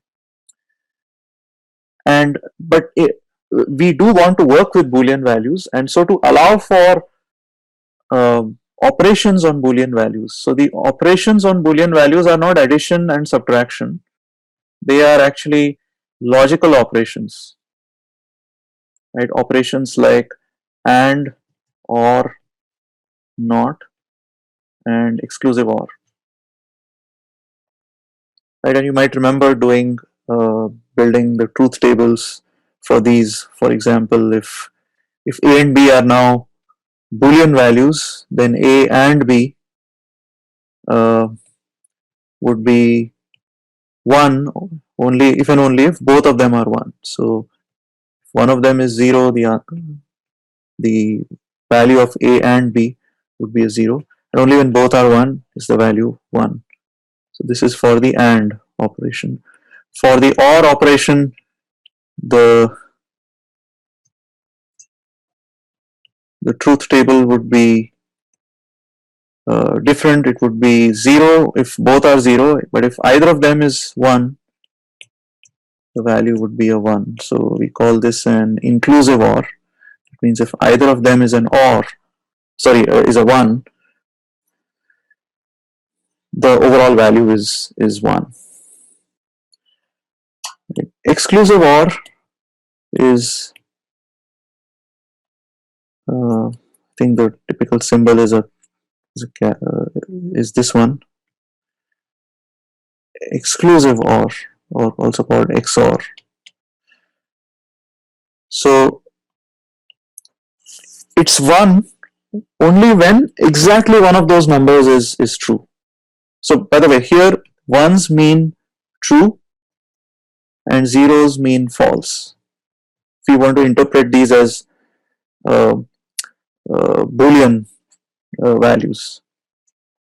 So exclusive OR means if exactly one of A and B is a true statement, then A XOR B will be a true statement. Otherwise, if both of them are the same, it's going to be a 0.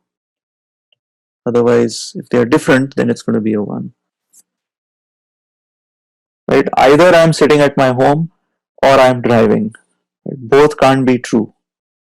So when we use that kind of statement, either I'm sitting at home or I'm driving, it means uh, we can't have an event where both of these conditions are true. So we actually mean or in the exclusive sense when we use that word in English.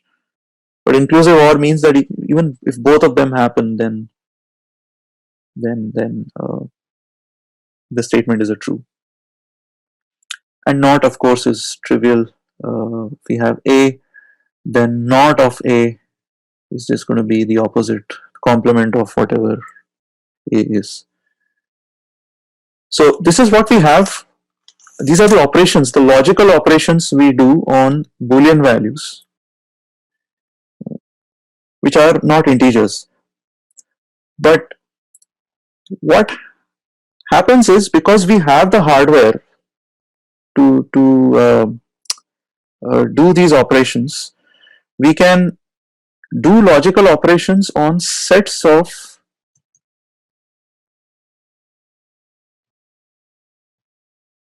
bits at once. This actually doesn't make sense if you were to interpret uh, these bit strings as booleans, right? Because a boolean value can only be 0 or 1. But suppose I look at the 32 bits in that for an integer, right? If I take the 32 bits of an integer and I interpret each of those 32 bits as a boolean value, in effect I am changing the way I look at an integer. I'm saying it's not an integer, I am seeing 32 boolean values instead of an integer. And so I can take when I take two integers, I can take an AND of those two integers, which actually doesn't make sense. There is no meaningful operation like an AND operation on two integers. But if I were to interpret those integers as 32 Boolean values, then I could be taking the AND of those 32 Boolean values or pairs of Boolean values in parallel with a single AND operation.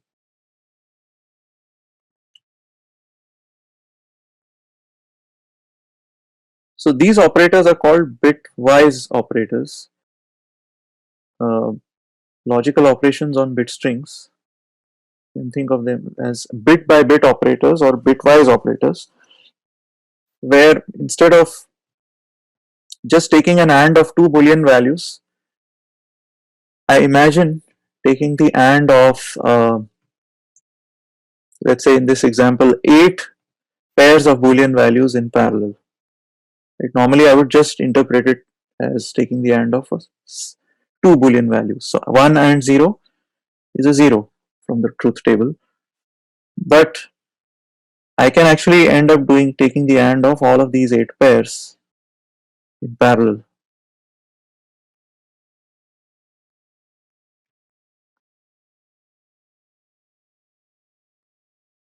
So when I'm writing the code, I could be declaring these bit strings as integers and then taking the AND of two strings. And the reason why it's not always easy to understand the code is an AND operation is not meaningfully defined for integers.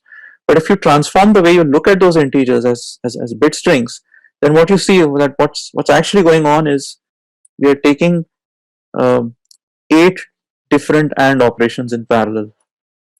And this circuitry can also be added into the adder,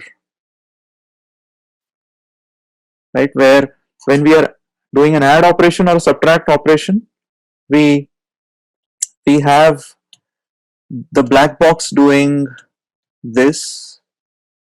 Where was that? Yeah, this black box here, we assumed is implementing these rules, right? But if the operation is an AND operation, then a simple AND gate between these two bits can implement or can calculate the answer S of I. Right, I can bypass all this circuitry and I can actually just add an AND gate which will compute the output here. So I can have 32 AND gates inside each of these boxes, and an appropriate control signal can choose to activate, or rather choose the output from the AND gate as the answer if the assembly language instruction that I'm doing is an AND operation instead of an add or a subtract operation. And the same thing goes for OR. Same thing goes for OR. As well as XOR. In fact, XOR can be implemented as a combination of gates, but you can also build a direct logic gate which does an XOR. And NOT gates will naturally do the NOT. And we saw that we are actually using the NOT gate even for subtraction. So the point is that it's possible to combine all of these operations into that single arithmetic logical unit, which is doing addition, subtraction, as well as taking AND, OR, XOR, and NOT of those 32-bit strings in one shot. And that's what our bitwise operations are going to do. So let's actually see now how we might perform so I mentioned that we will use a toolkit. We've actually seen some elements of the toolkit, but let's look at a little more sophisticated set of examples here. Suppose I want to test if the ith bit is 1 or not. Okay, so basically I'm given a number. I'm going to call it as num. I want to test if the ith bit of that number is 1. And when I say the ith bit, again the convention is that the rightmost bit is 0, the leftmost bit is 31, and so I can be any number greater than or equal to 0, less than or equal to 31. How do I test if the ith bit, just the ith bit, is a 1 or not? So here's how I could do it. As an integer, this doesn't make sense. What does it mean to test the ith bit? An integer is an integer. But when we transform our view of that integer and look at it as a bit string, now we are talking about operations on bits that can identify whether the ith bit is a 1 or not. So here is what ideally should happen. To check if the ith bit is 1 or not, I need to be able to ignore all of the other values and focus just on this value. How do I do that? I can do that if I were to take another integer, you can say, that had a 1 at the ith bit and 0 everywhere else.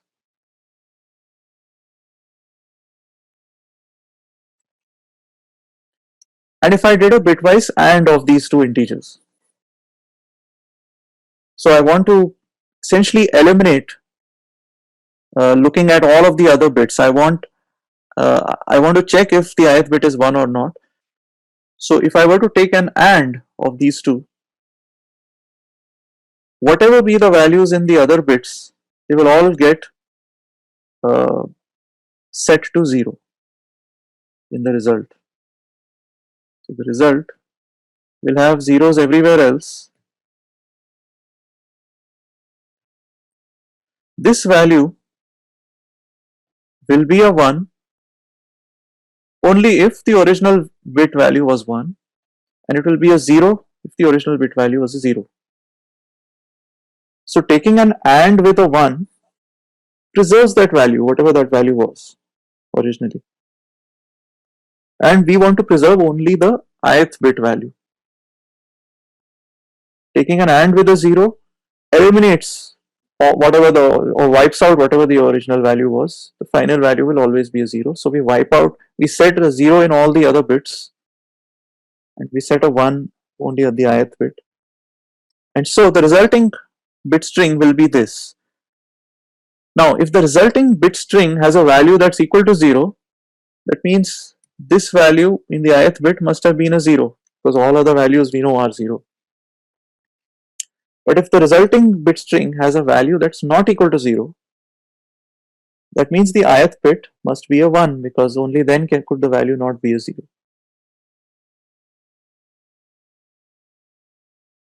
So the question is, what is this string? Well, this string, as you can see, is basically going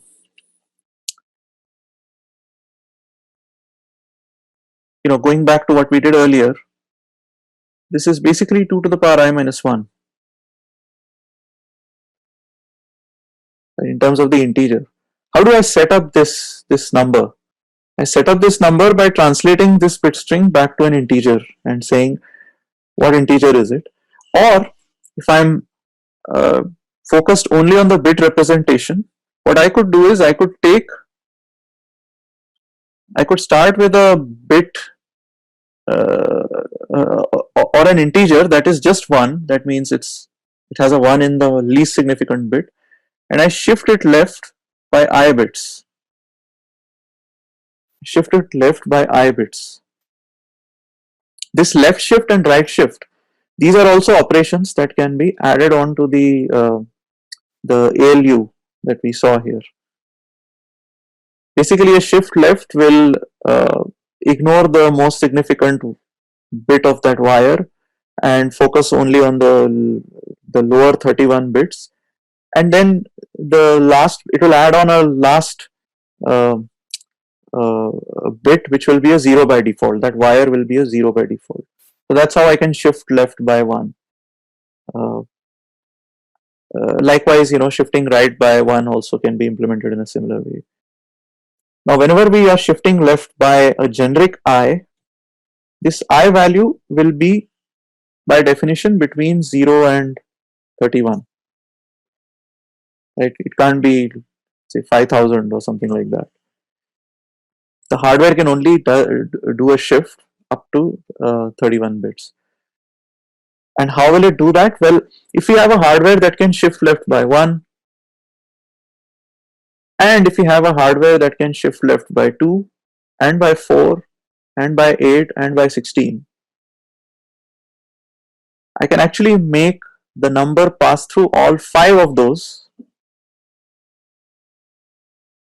and depending on how much this value of I is, I can turn on some of those shifters so that exactly the amount of shift is exactly I, no matter what value I is. So for example, if I want to shift left by 5, so I will turn on 2 of those shifters so that this number I is going to pass through a shifter that shift lefts by 1 and another shifter immediately after that which shift lefts by 4.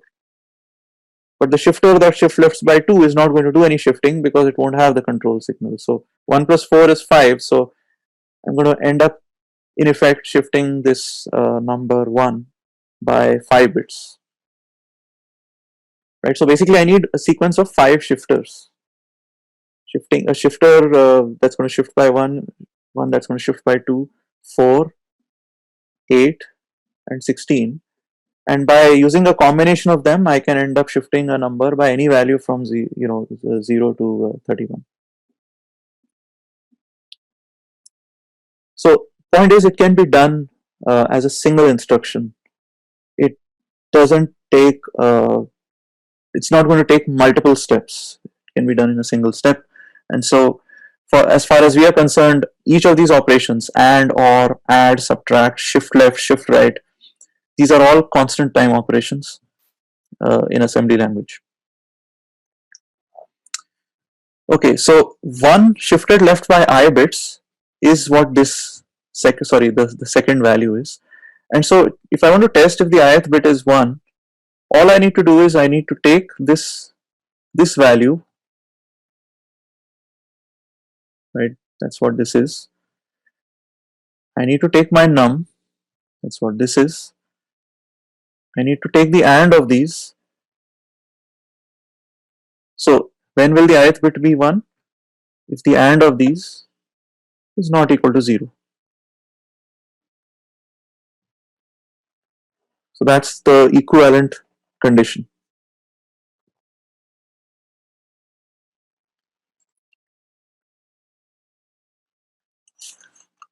Shobit? Yeah, a quick question. So shifting with a number that is a power of 2 is like more like faster than shifting with a non power of 2 number. That's what you are trying to say? No, I'm saying it doesn't matter what I is. We can imagine a piece of hardware that will shift by the exactly the same time. Doesn't matter whether I is 1, 2, 3, 4, 5, 6, 7, 8, any number up to 31. Oh, I see. Okay.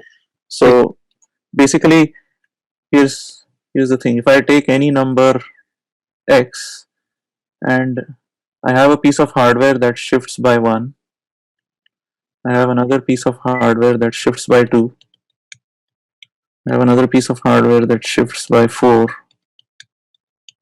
have another piece of hardware that shifts by 8, and another piece that shifts by 16.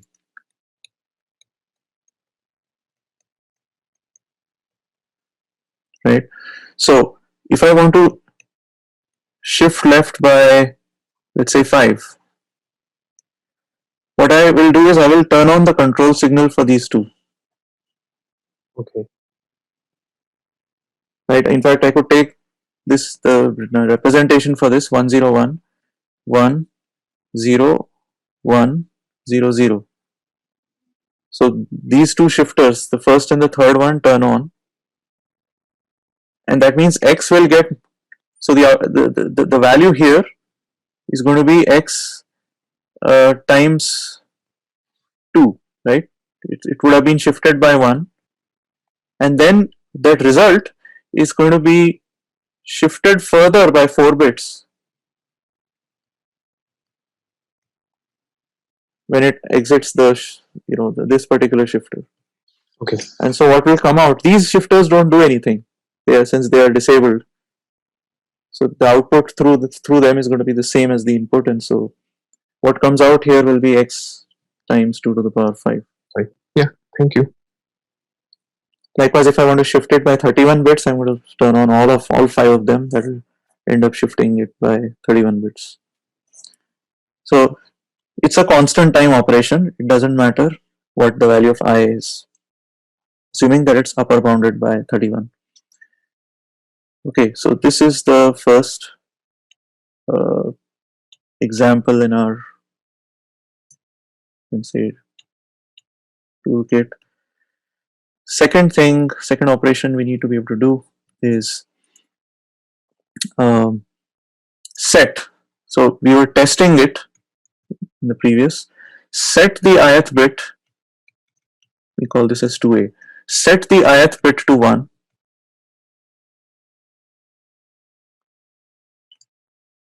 Set the ith bit to 0.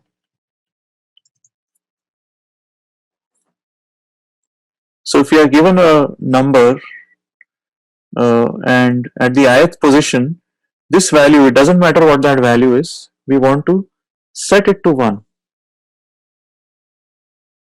Right? Preserving the values that are here. These values should not change. These bits should not change. But whatever the ith bit was, it needs to be set to 1. So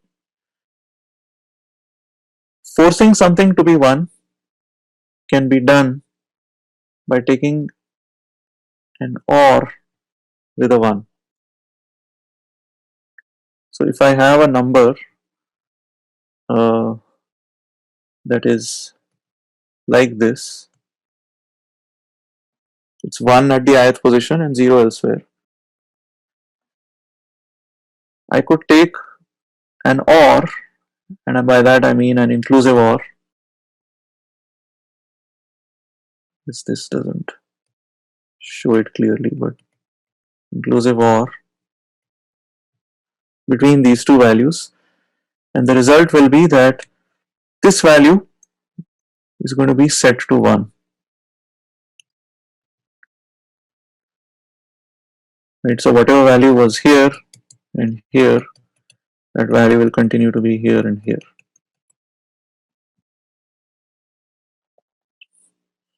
So how do we set that up? Well, again we have to take our number num, which is this one,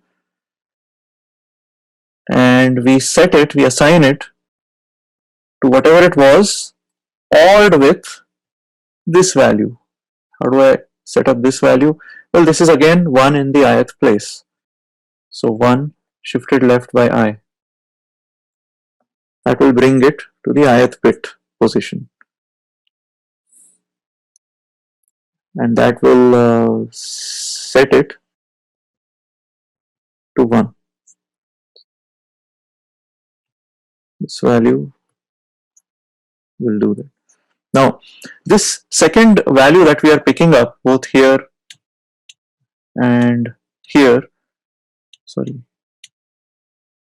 and here, this value is something, it's an artificial bit string that we have constructed to manipulate the original bit string.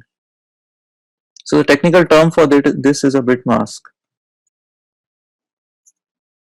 So we set up a bit mask and we manipulate the original bit string by using the bit mask.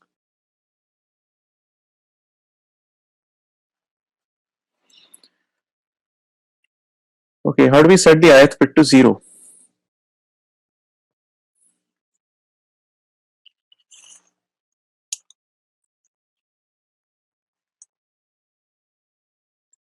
Think about that. I want to set the ith bit to 0. That means if I have I here, I don't know what value there is here. I want to preserve these red bits. I want my output to be a 0 here with all the red bits preserved.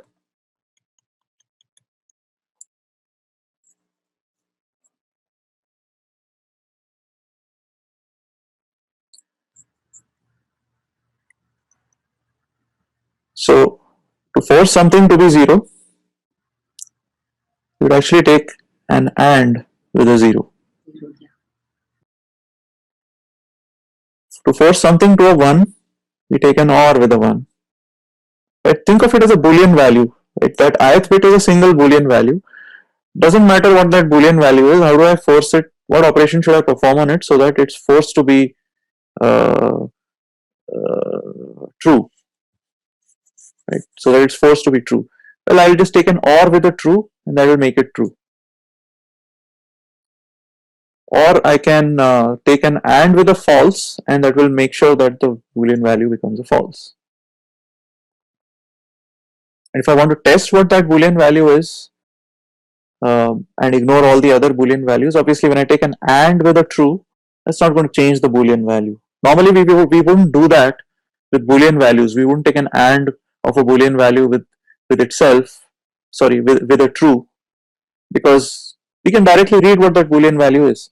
But when we have a bit string where we want to ignore all of the other Boolean values and just focus on one single Boolean value, to mask out those other Boolean values, we had to basically do what we did earlier, which is to take an AND where all of these values are 0 and just this one is 1. Okay, so we want to force this value. We want to force this value to be a 0. So we want a bit string which is going to have 0 here so that we can take an AND. So that will force this to be 0. But at the same time, we also want to preserve these red values. To preserve these red values, we need to make sure that whatever we put here is not going to change the red values. And we know that taking an AND with a true will preserve the original value, right? That's what we did here. Took an AND with a 1, except that here this was the only bit of interest to us, so we could wipe out all the others. here we want to preserve all of the others and wipe out this one. So it's the same thing though, except that the roles are reversed. We want ones here and a 0 there instead of a 1 in the middle and 0 elsewhere. Well, we know how to get a 1 in the middle and 0 elsewhere. If we were to just complement it, that would bring a 0 in the middle and 1 elsewhere. So this value is nothing but the same value that we had earlier, which had a 1 at the ith bit, 0 elsewhere, but you take the complement of that. It is negated. Zeros become ones, ones become zeros. And now you take the AND of num and that, and you set that to be equal to num.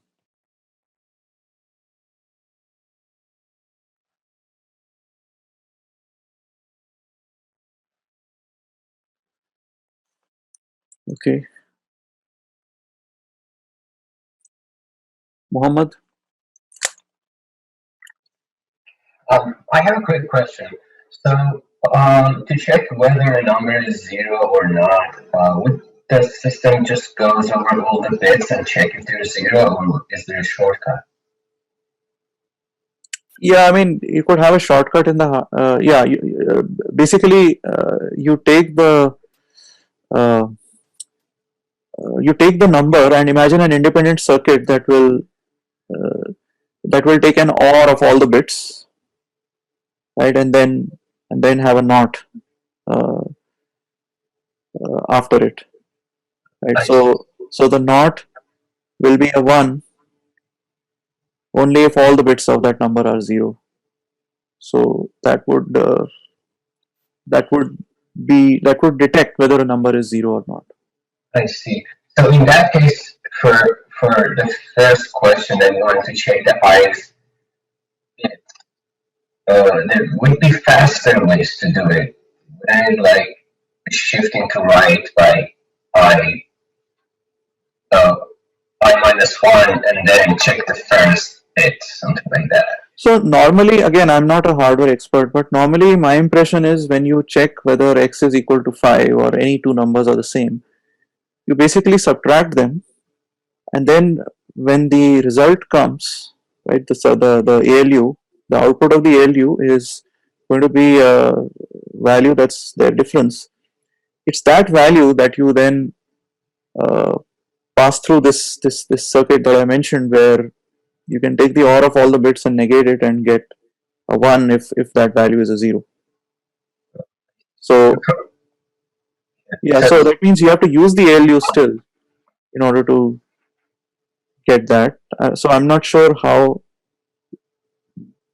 Are you saying there's a faster way to? I don't know. I mean, because again, as you said, it depends on the hardware how it's implemented. Yeah. So yeah. So probably it is fast to check whether something is zero or not. I assume. Yeah, it's like you can think of it as an elementary operation in assembly to check whether something is 0 or not. Just like all of these operations are elementary operations.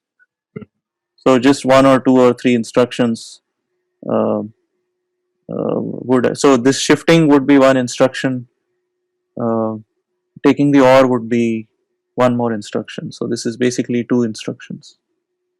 This is also one instruction, second instruction that will negate it, and a third which will do the AND. I see. Thank you.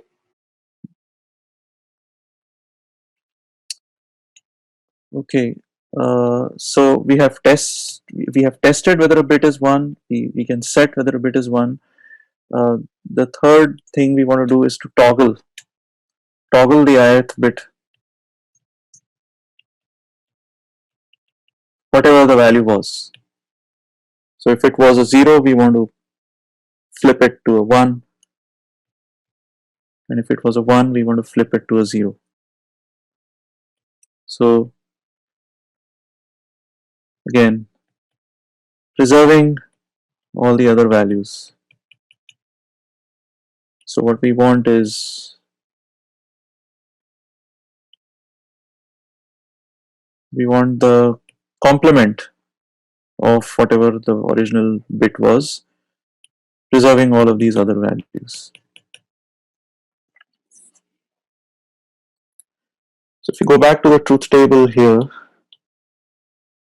we have actually used and, inclusive or, as well as not. The fourth operation is something we have not yet used. So one thing you'll notice about the OR operation is that the exclusive OR is that if you focus on these two rows here, notice that so if A is 0 and if B is 1, then the output is 1, and if A was 1, then setting the same B as 1 makes the output 0. So in other words, this 0 can be changed into a 1, or the 1 can be changed into a 0 if the second input was fixed to a 1.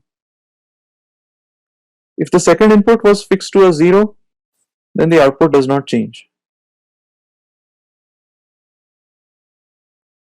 Right? If the second input was fixed to a 0, then the output does not change. So that means taking an exclusive OR with a 0 does not change the output. Taking exclusive OR with a 1 toggles the output. Toggles the input. Taking an exclusive OR with a 0 does not change the input. A will pass unfiltered in the output, whereas setting the second input as 1 toggles the input. So we want to take advantage of that. So to toggle the ith bit, what we will do is we will take a bit mask which has a suitable value at the ith bit, so that the red values don't change and the value in the ith bit toggles.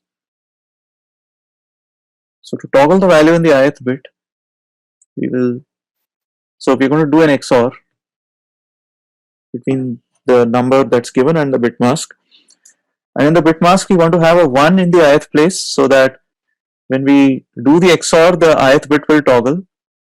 And we want to have a 0 in all of the other bits, so that when we do an XOR with those other bits, the red bits don't change. So again, what is this bit mask? It's basically 1 shifted left by I. So what do we do with the num? We basically we take it, then we do an XOR. Take an XOR with this bit mask. That will toggle the ith bit.